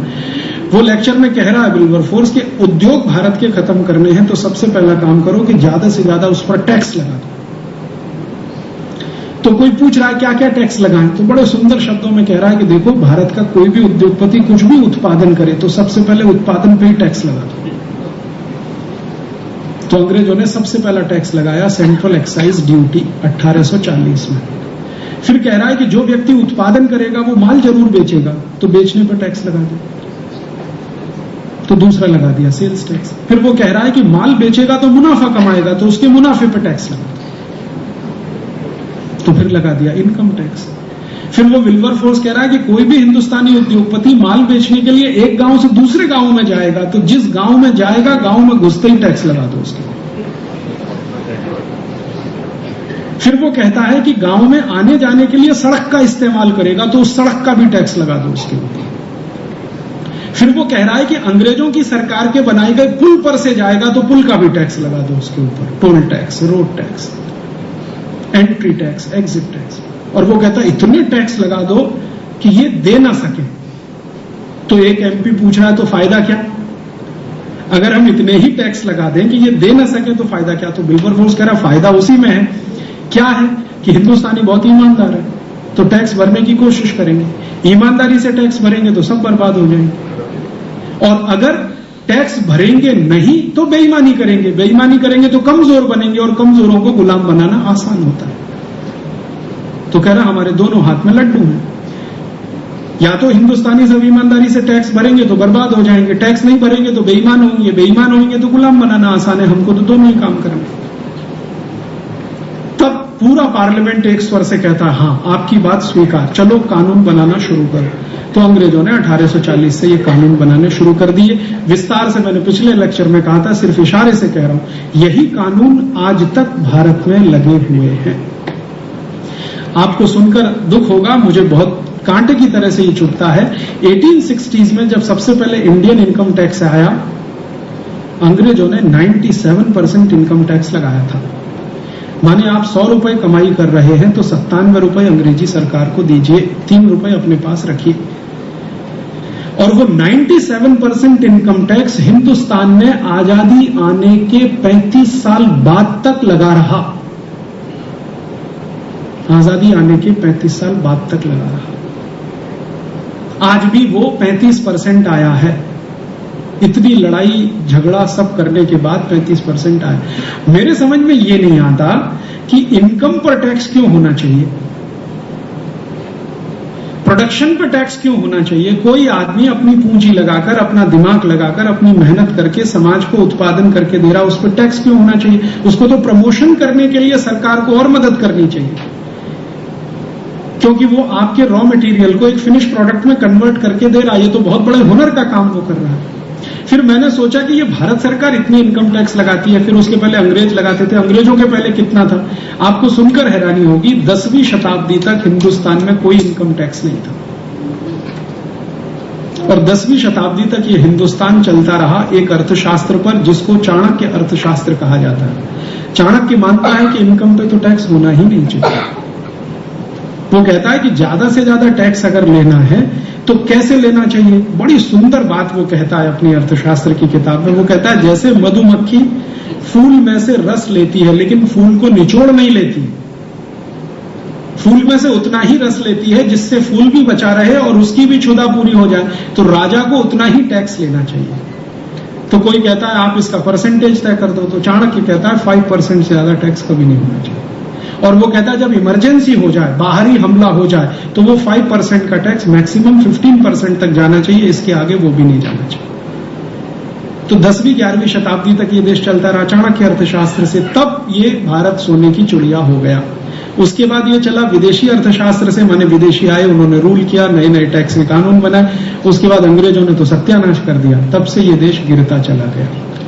तो अंग्रेजों ने बहुत सुंदर तरीके से इस देश को खत्म किया टैक्सेशन के सिस्टम से। फिर वो अंग्रेज कहते हैं कि सिर्फ टैक्सेशन के ही सिस्टम नहीं है। एक अंग्रेज अधिकारी जिसने ये ड्राफ्टिंग किया इंडियन इनकम टैक्स एक्ट का, जिसने ड्राफ्टिंग किया, वो कहता है कि ये इतना कॉम्प्लिकेट होना चाहिए कि किसी को समझ में ना आए, इतना कॉम्प्लिकेट होना चाहिए कि ये समझ में ना आए। हम समझ सके, माने अंग्रेज समझ सके, हिंदुस्तानी तो कभी ना समझे। इसको समझने के लिए भी वो हमारे पास आए, ऐसा कॉम्प्लिकेटेड करो। तो इनकम टैक्स एक्ट जो बनाया गया वो गोल गोल जलेबी जलेबी वाली जो भाषा है ना, और मैं हिंदुस्तान के बड़े इनकम टैक्स लॉयर की बात को कोट कर रहा हूं। वो कहते हैं कि 40-40 साल इनकम टैक्स में प्रैक्टिस करने वाले भी कॉन्फिडेंस से नहीं कह सकते कि ये एक्ट उनको समझ में आ गया। इतना कॉम्प्लिकेटेड, शायद ही दुनिया में कोई देश में इतना कॉम्प्लिकेटेड होगा। और सेंट्रल एक्साइज भी उससे कम कॉम्प्लिकेटेड नहीं। और भारत का कोई भी कानून आप पढ़ना शुरू करिए, कानून की पहली वाक्य पढ़कर आखिरी तक पहुंचेंगे, आपको याद नहीं रहेगा कि बीच में क्या है या पहले वाक्य में क्या है। इतनी क्लिष्ट भाषा, क्यों? जानबूझ के, ताकि आपको समझ में ना आए। तो आप करेंगे क्या? इंटरप्रिटेशन के लिए अंग्रेजों के पास जाएंगे, तो डिपेंडेंसी उन पे ही रहने वाली है, और फिर अंग्रेज चाहे वैसे इंटरप्रेट करेंगे। तो भारत के कानून इस तरह से बनाए हुए हैं कि चाहे जैसे इंटरप्रिटेशन करा लो उसका, और उसी वर्ग में हिंदुस्तान फंस गया। तो गांधी जी ने कहा कि अंग्रेजों ने जो कानून बनाए उसका सबसे ज्यादा नुकसान भारतवासियों को हुआ, सबसे ज्यादा फायदा वकीलों को हुआ, और इसलिए गांधी जी ने अपनी वकालत की डिग्री जला दी 1915 में। बार एट लॉ की डिग्री जलाई थी गांधी जी। उन्होंने कहा भारत भूल जाए कि मैं बैरिस्टर हूं, क्योंकि ये वो वर्ग है जिसको अंग्रेजों ने पैदा किया है भारत के लोगों का खून चूसने के। कभी भी कानून की सही व्याख्या करके नहीं देगा ये वर्ग, ये गांधी जी का मानना था। और उसी वर्ग में आज भी पूरा देश फंस रहा है, पिस रहा है।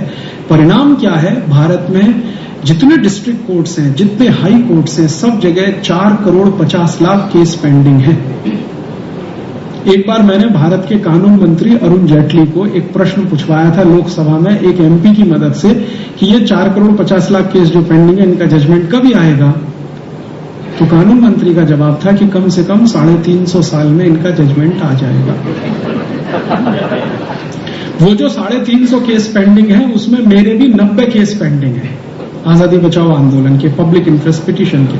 तो मेरे भी 350 साल में सभी केस का जजमेंट आएगा, तो कम से कम मुझे 8-10 बार पुनर्जन्म तो लेना ही पड़ेगा अपने केस का जजमेंट सुनने के। और भारत के पूर्व न्यायाधीश, मुख्य न्यायाधीश जस्टिस वर्मा, वो स्वीकार करते हैं कि ये जो कानून का तंत्र है ये कभी न्याय नहीं देता, ये कभी न्याय नहीं देता। उन्होंने स्वीकार किया है इस बात को, पब्लिकली स्वीकार किया है कि हम न्यायाधीश नहीं हैं, हम कायदाधीश हैं। माने कानून के आधार पर फैसला देते हैं, न्याय नहीं देते, क्योंकि न्याय की परिभाषा ही अलग है। अब कानून कैसे है, कायदे कैसे अंग्रेजों के बनाए हुए, टैक्सेशन के बारे में तो बताया, और भी जो दूसरे कायदे अंग्रेजों ने बनाए, जैसे उदाहरण के लिए एक कायदा अंग्रेजों के जमाने का है, अगर आप गाय को डंडे से मारें तो जेल होगी, और उसको काट के उसका मांस बेचें तो एक्सपोर्ट का सर्टिफिकेट मिलेगा। ये भारत में कानून है और अंग्रेजों के समय का बनाया हुआ, आज तक चल रहा है। गाय को डंडे से मारें तो आपको जेल हो जाएगी, क्योंकि आप पवित्र जानवर को हैरान परेशान कर रहे हैं। लेकिन उसको कत्ल करवा दीजिए, उसके लिए 350 कत्ल खाने भारत में चल रहे हैं, और उनकी संख्या 3000 से ज्यादा होने की तैयारी में, और उनका मीट एक्सपोर्ट हो रहा है दुनिया भर में, सब जगह जा रहा है। भारत के किसान जिसको माता समझ के पूजन करते हैं, वो हर साल 2.5 करोड़ से ज्यादा गाय कटती है भारत। ये कानून है हमारे देश में। अंग्रेजों के बाद जो काले अंग्रेज आए, उन्होंने जो कानून बनाए वो कुछ कम नहीं है। हमारे काले अंग्रेजों ने ऐसे ऐसे कानून बना दिए हैं जो अंग्रेजों से भी भारी पड़ते हैं। आजादी के पिछले 57 साल में भारत की संसद के बनाए हुए कानून अंग्रेजों से भी ज्यादा खतरनाक है कई मामले, कोई कम नहीं है। क्यों? अब ये जो अंग्रेज काले हमारे देश में है, संसद में, विधानसभा, इनको जब मैं पूछता हूं तो वो कहते हैं कि जो चल रहा है ट्रेंड, हम उसी में कानून बनाते हैं, उसके आगे उसके विरोध जाके कुछ करना नहीं। तो कानून सब वैसे हैं। मैंने एक लिस्ट किया, अंग्रेजों के समय के बनाए हुए 34,735 कानून आज भी इस देश में चलते हैं, हमारे भारत में चलते हैं, खत्म नहीं हुए। Indian police act, Indian civil services act, Indian forest act, land acquisition act, land revenue act, Indian post and telegraph act, Indian railway act, electricity supply act, ये सारे के सारे कानून बिफोर 1947 के सब चल रहे हैं। इवन रूल्स रेगुलेशन अंग्रेजों के समय के चल रहे हैं, वो भी नहीं बदले। बहुत साल मैंने भारत में सिर्फ एक काम के लिए संघर्ष किया कि हमारी संसद में शाम को 5 बजे बजट पेश होता था, 97 तक। मैं ये बात हर बार कुछ एमपीज को पूछा था कि संसद चलती है सुबह 11 साढ़े 11 बजे, बजट शाम को 5 बजे क्यों आता है? कोई मुझे जवाब नहीं देता था। एक बार एक सांसद जो भूतपूर्व हो गए, अभी थोड़े दिन पहले उनका स्वर्गवास हो गया, उनका नाम था मधु लिमई, मैं एक बार उनको मिला तो उन्होंने कहा देखो ये समझना है तो 1927 का पार्लियामेंट का बजट निकाल के पढ़ो। सबसे पहला बजट आया अंग्रेजों ने 1927 में आया, पार्लियामेंट बने ये जो दिल्ली में है, ये 1925 में बनी, 1927 में पहला बजट। तो उस बजट का वो पढ़ो, प्रस्तावना पढ़ो। तो मैंने पढ़ी तो उसमें लिखा हुआ है कि ये बजट शाम को 5 बजे इसलिए पेश किया जा रहा है कि इंग्लैंड की संसद में 11:30 बजे है। इंग्लैंड की संसद में सवेरे के 11:30 बजे हैं, यहां शाम को 5 बजे इसलिए बजट पेश किया जा रहा है। और इंग्लैंड की संसद का टाइम उस समय शुरू होने का 11:30 बजे था, और हम उस समय इंग्लैंड की कॉलोनी में थे। तो ठीक है, हम शाम को 5 बजे बजट पेश करते थे 1927 से 1947 तक। 1947 के बाद क्या हुआ? 1947 से 1997 तक बजट शाम को 5 बजे ही आया। फिर मैंने क्या किया कि वो बजट की फोटोकॉपी करा के 250 सांसदों को दिया। मैंने कहा आपकी आंखें फूटी हैं, जरा पढ़ो ये क्या लिखा। इंग्लैंड में सवेरे का 11:30 बज रहा है, इसलिए यहां 5 बजे बजट पेश हो रहा है। ये 1947 में हम आजाद हो गए, तिरंगा झंडा आ गया, यूनियन जैक हमने उतार दिया, ये अभी भी नियम नहीं बदला आपने। तब जाकर एक भूतपूर्व प्रधानमंत्री ने इसके खिलाफ आवाज उठाई, उनका नाम है चंद्रशेखर। और 97 में पार्लियामेंट का एक स्पेशल सेशन हुआ था, आपको याद है, 15 अगस्त 1997 को विशेष अधिवेशन। उसमें 3 घंटे इस पर गर्मा गर्म बहस हुई। तब सरकार ने कहा कि ये नियम को बदलेंगे। तो 1998 से बजट सवेरे 11 बजे आना शुरू हुआ। माने एक छोटा सा नियम बदलने में हमारे नेताओं को 50 साल लगता है, और उसमें भी राजीव दीक्षित जैसे आदमी को फोटोकॉपी करा के बांटनी पड़ती है। हमारी स्थिति ये है। तो बाकी नियम कानून की आप क्या बात करेंगे? तो भारत के सामने सबसे बड़ी जो चुनौती है और जो सबसे बड़ी अव्यवस्था है वो है अंग्रेजों के बनाए हुए कानून नियम, सारे के सारे, हर क्षेत्र में, एजुकेशन में, इकोनॉमी में, एग्रीकल्चर में, सब जगह वही नियम है। आज भी हिंदुस्तान के किसानों से जमीन छीनी जाती है, आप जानते हैं, लैंड एक्विजिशन एक्ट के आधार पर। मैं किसान हूं, खेती करता हूं, कल को एक अधिकारी आएगा, कहेगा ये जमीन सरकार लेगी, मुआवजा मिले ना मिले दे दो सरकार को। मैं नहीं देना चाहता, फिर भी डंडे मारेंगे, पीटेंगे, जेल में बंद कर देंगे, कहेंगे आप सरकार के काम में अड़ंगा लगाते हो। मैं मेरे जमीन का मालिक, मेरी जमीन नहीं पकड़ के रख सकता, सरकार ले लेगी, जिस दिन चाहे उस दिन ले लेगी। और जिनकी जमीनें लिया है भारत सरकार ने, 40-40 साल तक उनको मुआवजे नहीं मिले हैं। आज भी वो लोग दर दर की ठोकरें खाते हैं। ऐसे 2 करोड़ भारतवासी हैं जिनकी जमीनें आजादी के 50 साल बाद में ली गई हैं, किसी को कोई मुआवजा नहीं मिला है। वो सब बेचारे भटकते हैं, एक गांव से दूसरा, दूसरे से तीसरा। उनके ऊपर पुलिस लाठीचार्ज करती है, और जो कुछ होता है हिंदुस्तान में वो आप कल्पना नहीं कर सकते यहां बैठे। तो सबसे बड़ी चुनौती और समस्या जो भी माने वो ये कि अंग्रेजों के बनाए हुए नियम, कायदे, कानून। दूसरी समस्या, अंग्रेजियत आज भी हमारे भारत के नेता और अधिकारियों के मन से गई नहीं है। आईसीएस ऑफिसर तो जिस अंग्रेजियत का व्यवहार करते हैं आप सोच नहीं सकते। एक आईसीएस ऑफिसर जो मेरे टैक्स के दिए गए पगार पर अपनी जिंदगी चलाता है, वो मेरा सिर तोड़ के बात करता है। मैं अभी चला जाऊं उसके ऑफिस में तो वो मान लेता है कि ये कोई अवांछित व्यक्ति आ गया, और उसको ऐसे दुत्कारता है जैसे कुत्ते को हम दुत्कारते हैं हमारे घर में आने पर। और यही आईसीएस ऑफिसर आपके साथ क्या क्या मिसबिहेव करते होंगे, एयरपोर्ट हिंदुस्तान का कोई भी शुरू हो जाए वहां से आप कल्पना कर सकते हैं। आप जैसे लोगों के साथ अगर वो मिसबिहेव कर सकते हैं तो हिंदुस्तान के उन लोगों के बारे में सोचिए जिनको 2 समय खाने को रोटी नहीं मिलती, उनको कितना मिसबिहेव करते होंगे। आपके जैसे ताकतवर लोगों को, जिनके बारे में सरकार भी थोड़ा डरती है, घबराती है, प्रवासी भारतीयों का सम्मेलन बुलाती है कि ये हमसे बहुत नाराज ना हो जाए। बार बार आपको निमंत्रण देने के लिए मंत्री आता है, आपके यहाँ आके चिरौरी करता है कि आइए आइए, हम आपके लिए ही ये सब कर रहे हैं। कि जिनसे आपके साथ क्या क्या मिसबिहेव होता है प्रवासी सम्मेलनों में, वो भी मैंने मेरी आंखों से देखा है। अधिकारी सब आगे की सीट पे आगे जम के बैठ जाएंगे, आपको पीछे की जगह नहीं मिलेगी प्रवासी भारतीय सम्मेलन। खाने को रोटी भी ना मिले, वो रोटी सब आपकी खा जाएंगे सब। 2 बार का तो मुझे अनुभव है प्रवासी भारतीय सम्मेलन में, प्रवासी भारतीयों को रोटी नहीं है, अधिकारी सब खा गए। ऐसा मिसबिहेव, क्योंकि उनके मन में अंग्रेजियत रग रग में बसी है। एजुकेशन की प्रॉब्लम मैंने आपको बताई कि हम डिग्री ले रहे हैं लेकिन कुछ उद्योग नहीं दे रहे हैं, ज्ञान नहीं दे रहे हैं, नॉलेज नहीं दे रहे हैं। ये अब समस्याओं का समाधान क्या करें? फिर 15 मिनट में कह के खत्म करता हूं, फिर उसके बाद क्वेश्चन आंसर। समाधान क्या करें कि ये सब ठीक हो जाए? अब इसमें 2 रास्ते हैं। एक रास्ता तो ये है कि भारत की इस पूरी व्यवस्था को, जो आज भी हमारे ऊपर है, अंग्रेजियत की है, इसको बदलने के लिए कोई बहुत बड़ा रिवॉल्यूशन हो। जैसा गांधी जी कहते थे, 15 अगस्त 1947 को गांधी जी ने कहा कि भारत में अभी आजादी आई नहीं है, सिर्फ वोट देने का अधिकार हमें मिला है, इससे आजादी का कोई लेना देना नहीं। आजादी लाने के लिए अभी आगे संघर्ष करना पड़ेगा। और गांधी जी ने इसके लिए बहुत स्पष्ट कहा था कि आजादी लाने के लिए आगे जो संघर्ष करना पड़ेगा उसके लिए कांग्रेस को डिसॉल्व करना पड़ेगा। ये गांधी जी ने बिल्कुल स्पष्ट कहा था और उन्होंने मसविदे में लिखा था, अपनी प्रार्थना सभा में बोला था, अखबारों ने छापा भी था इसको। लेकिन गांधी जी की हत्या के बाद ये बात आई गई हो गई। तो गांधी जी ने कहा, और वो सब लोगों ने आज भी स्वीकार किया कि अंग्रेजियत गई है, अंग्रेजियत नहीं गई है, अंग्रेज गए हैं, तंत्र वही है, स्वतंत्रता अभी नहीं आई है, अभी भी हम दूसरे तंत्र में रह रहे हैं। मानसिकता भारतीयता की है, तंत्र पूरा अंग्रेजियत का है, अब इसमें कोई तालमेल नहीं बैठता है।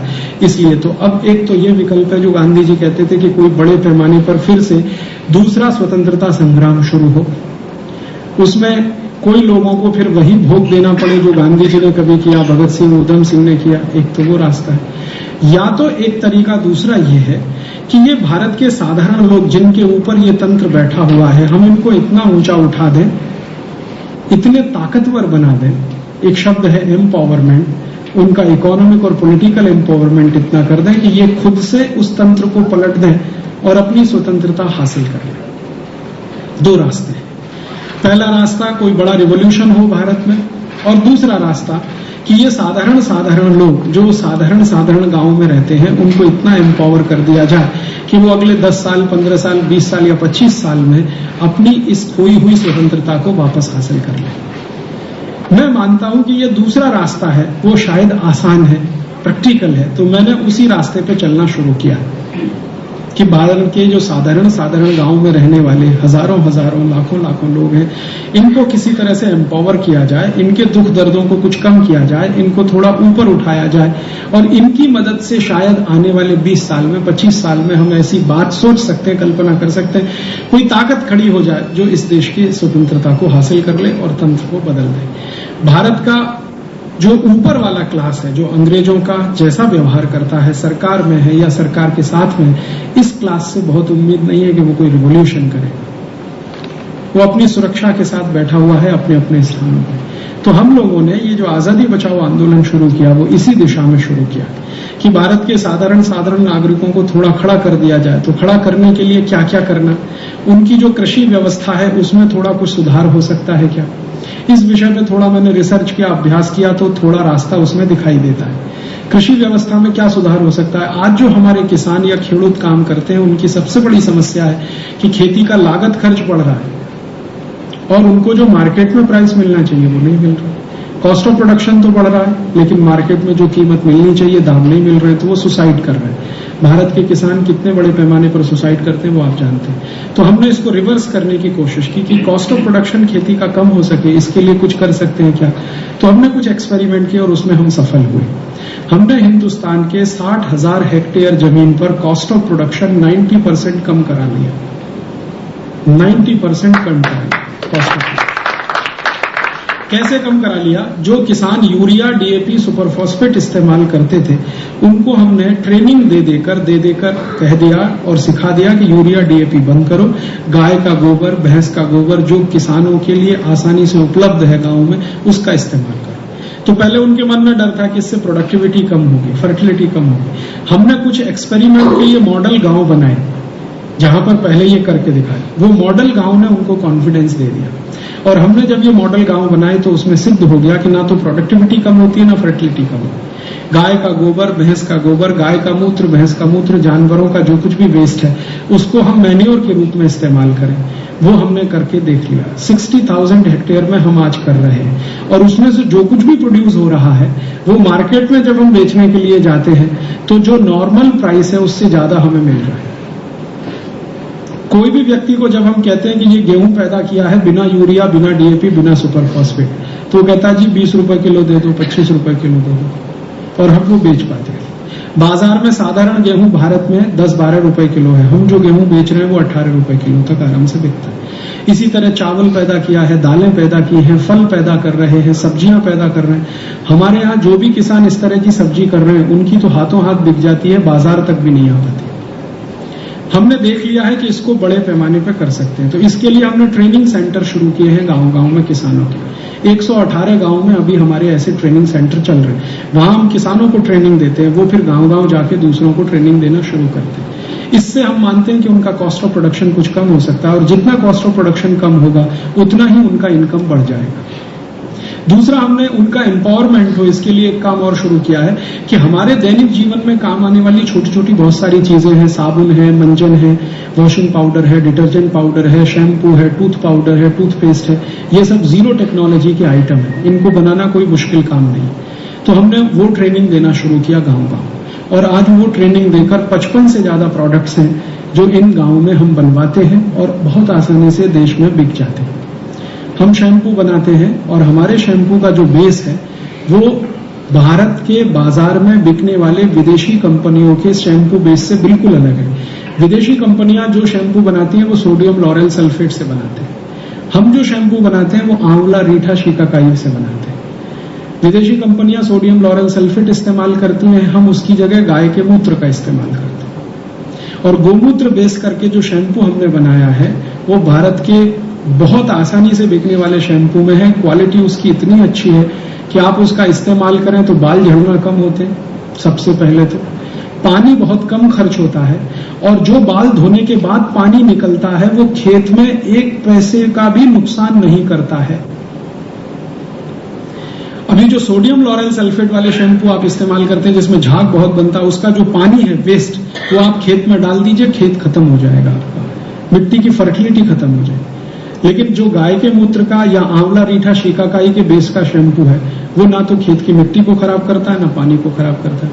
आप जानते हैं पानी में करोड़ों माइक्रोब्स होते हैं छोटे छोटे, और ये केमिकल सोडियम लॉरेल सल्फेट सबसे ज्यादा उनको मार देता है, और पानी के माइक्रोब्स मरे तो पानी खत्म हो जाता है। हमारे किसी भी ऐसे प्रोडक्ट से 1 पैसे का भी कोई माइक्रोब की हत्या नहीं होती, इसलिए हम उसको अहिंसक शैम्पू करके पूरे भारत में मार्केट करते हैं और बहुत आसानी से वो बिक जाता है। हमारी स्थिति आज ये है कि जितना हम बनाते हैं सब खत्म हो जाता है। हम नए नए सेंटर बढ़ाते जा रहे हैं, फिर भी डिमांड बढ़ती जा रही क्योंकि भारत के लोगों में भी अब ये चेतना आ रही है कि उनको ऑर्गेनिक चीजें चाहिए। ऐसे ही हमने साबुन बनाने शुरू किए हैं गांव-गांव में। आप में से चाहें तो कुछ लोगों को मैं सैंपल उपलब्ध करा दूंगा। नारियल का तेल इस्तेमाल करके दुनिया में सबसे पहला साबुन हमने बनवाया है और छोटे छोटे गांव में बनवाया। कोई भी कंपनी पूरे दुनिया में नारियल के तेल का साबुन नहीं बनाती, हम बनाते हैं। और क्यों बनाते हैं नारियल के तेल का? क्योंकि नारियल का तेल भारत में सबसे बड़े पैमाने पे पैदा होता है।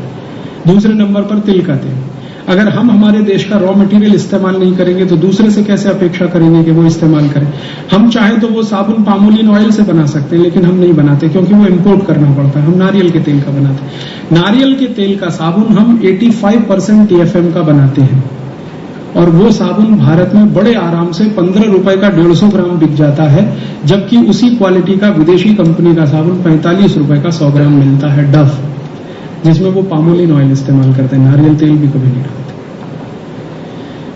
तो ऐसे छोटे छोटे सामान हमने वॉशिंग पाउडर अभी डेवलप किया है, और वो वॉशिंग पाउडर में हम चैलेंज करते हैं दुनिया की हर कंपनी को। हमने टेस्ट भी करा लिए सभी लेबोरेटरी में कि हमारे वॉशिंग पाउडर से धुले हुए कपड़े का पानी आप खेत में कहीं भी डाल दो और उस मिट्टी को फिर चेक करा लो, उस मिट्टी में 1% भी गिरावट नहीं आएगी।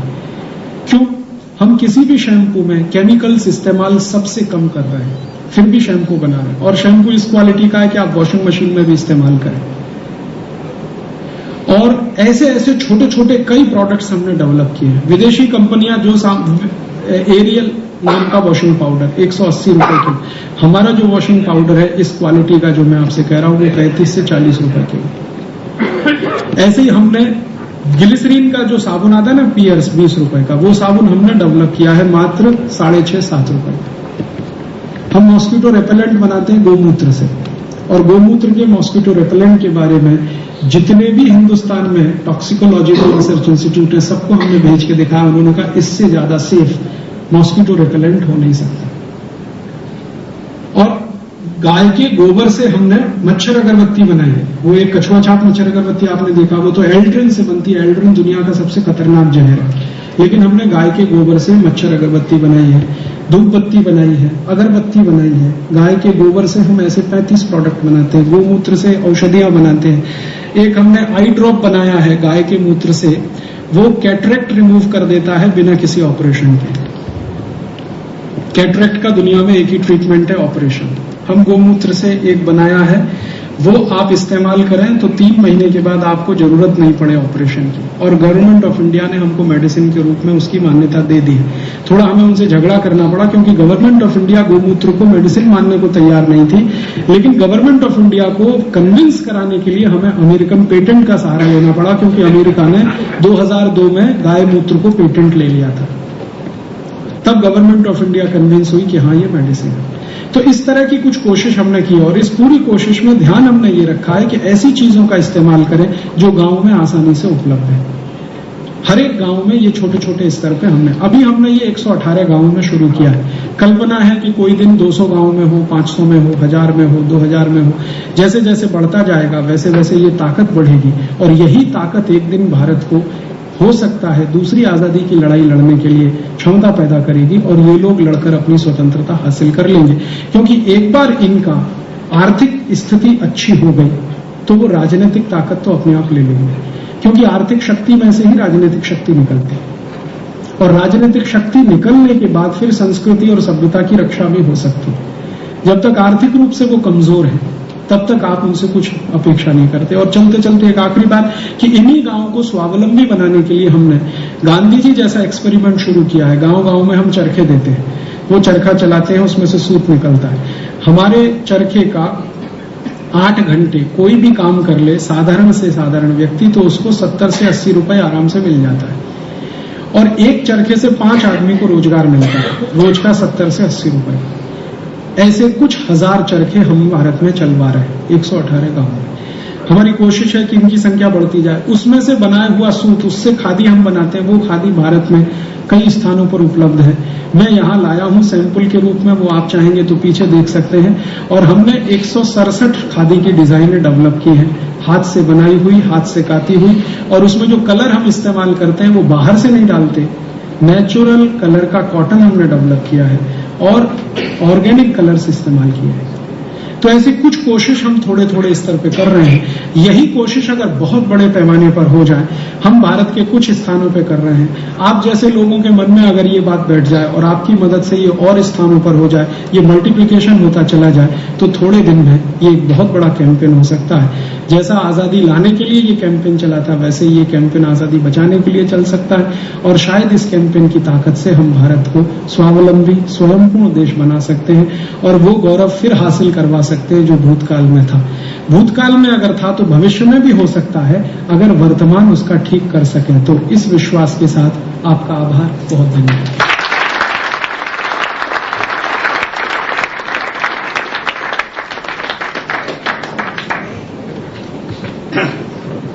मैं 1-2 अनाउंसमेंट करने खड़ा हुआ हूं।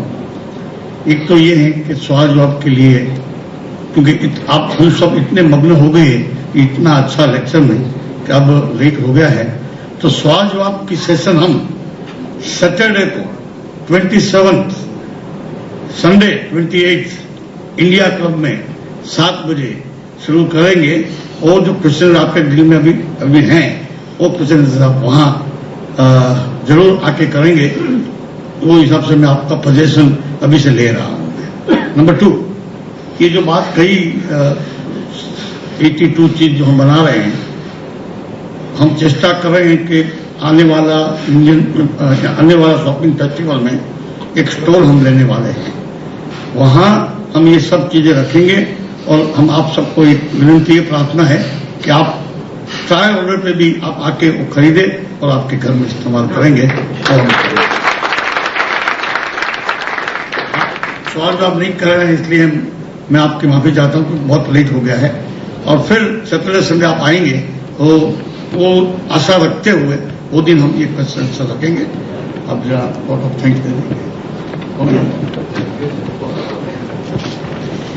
आप सब लोगों ने पूरे प्रवचन को बहुत ध्यान और पूरे इत्मीनान के साथ सुना, इसकी मेरे को बहुत खुशी है, जिससे मैं ये मानता हूं कि यहाँ बैठे हुए सभी नागरिकों को अपने देश से बहुत प्यार है।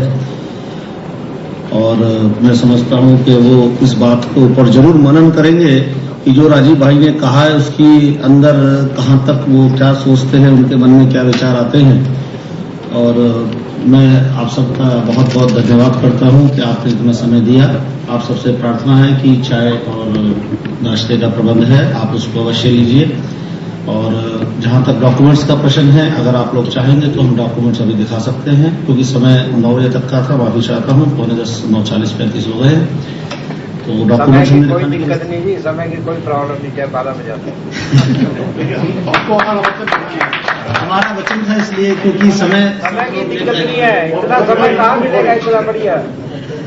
तो जैसा आप चाहें, अगर डॉक्यूमेंट्स या प्रश्न उत्तर जैसे ऑलरेडी बताया है, तो कुछ डॉक्यूमेंट्स चाहें तो व्यवस्था कर देते हैं, अभी हो जाएगी। तब तक आप चाय पीने लीजिए, तब तक हम स्क्रीन कर लेंगे।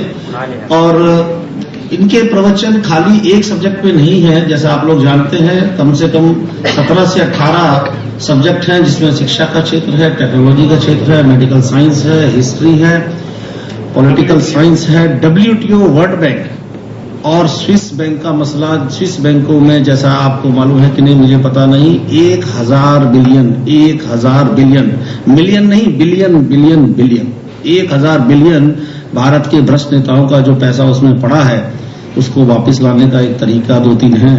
उस पर भी हम चर्चा करेंगे। आने वाले जो 2 हमने बताए हैं 27 और 28, वो हमारे भ्रष्ट राजनेताओं का हमारे देश के लूट के सन 47 के बाद जो उन्होंने जमा किया। 47 से पहले की लूट तो आपने सुन ली, 47 के बाद की लूट जो हुई है और कैसे हुई है और वो कितना पैसा और उसको वापस लाने का तरीका क्या है, वो हम उस दिन जरूर राजीव भाई से अनुरोध करेंगे, बताएं। और मैं आपसे प्रार्थना करता हूं कि आप ना चलें, तब तक हम ये स्लाइड की व्यवस्था कर देते हैं। तो जो अगर जाना चाहें तो मैं उन्हें रोकूंगा नहीं, और जो बैठे उनका बहुत स्वागत है। नमस्कार। सीडी हमने कुछ जरूर बनाई है व्याख्यान की, और वो मात्र लागत मूल्य 10 दिरहम में उपलब्ध है। मेरे काउंटर पे 2 सज्जन बैठे, आप उनसे ले लें। और मैं ये भी चाहता हूं कि अपना नाम और ईमेल एड्रेस जरा दे पाएं, तो अगर कुछ और इस संबंध में जानकारी होगी तो हम उनको ईमेल से या तो फैक्स से या तो फोन से जानकारी दे सकेंगे, तो वहां से आप ले सकते हैं। और एक कार्ड, यदि आपके पास विजिटिंग कार्ड है तो एक वहां पे बक्सा रखा है, उसके अंदर वो कार्ड अवश्य डाल दें, आपसे संपर्क कर सकें। नमस्कार।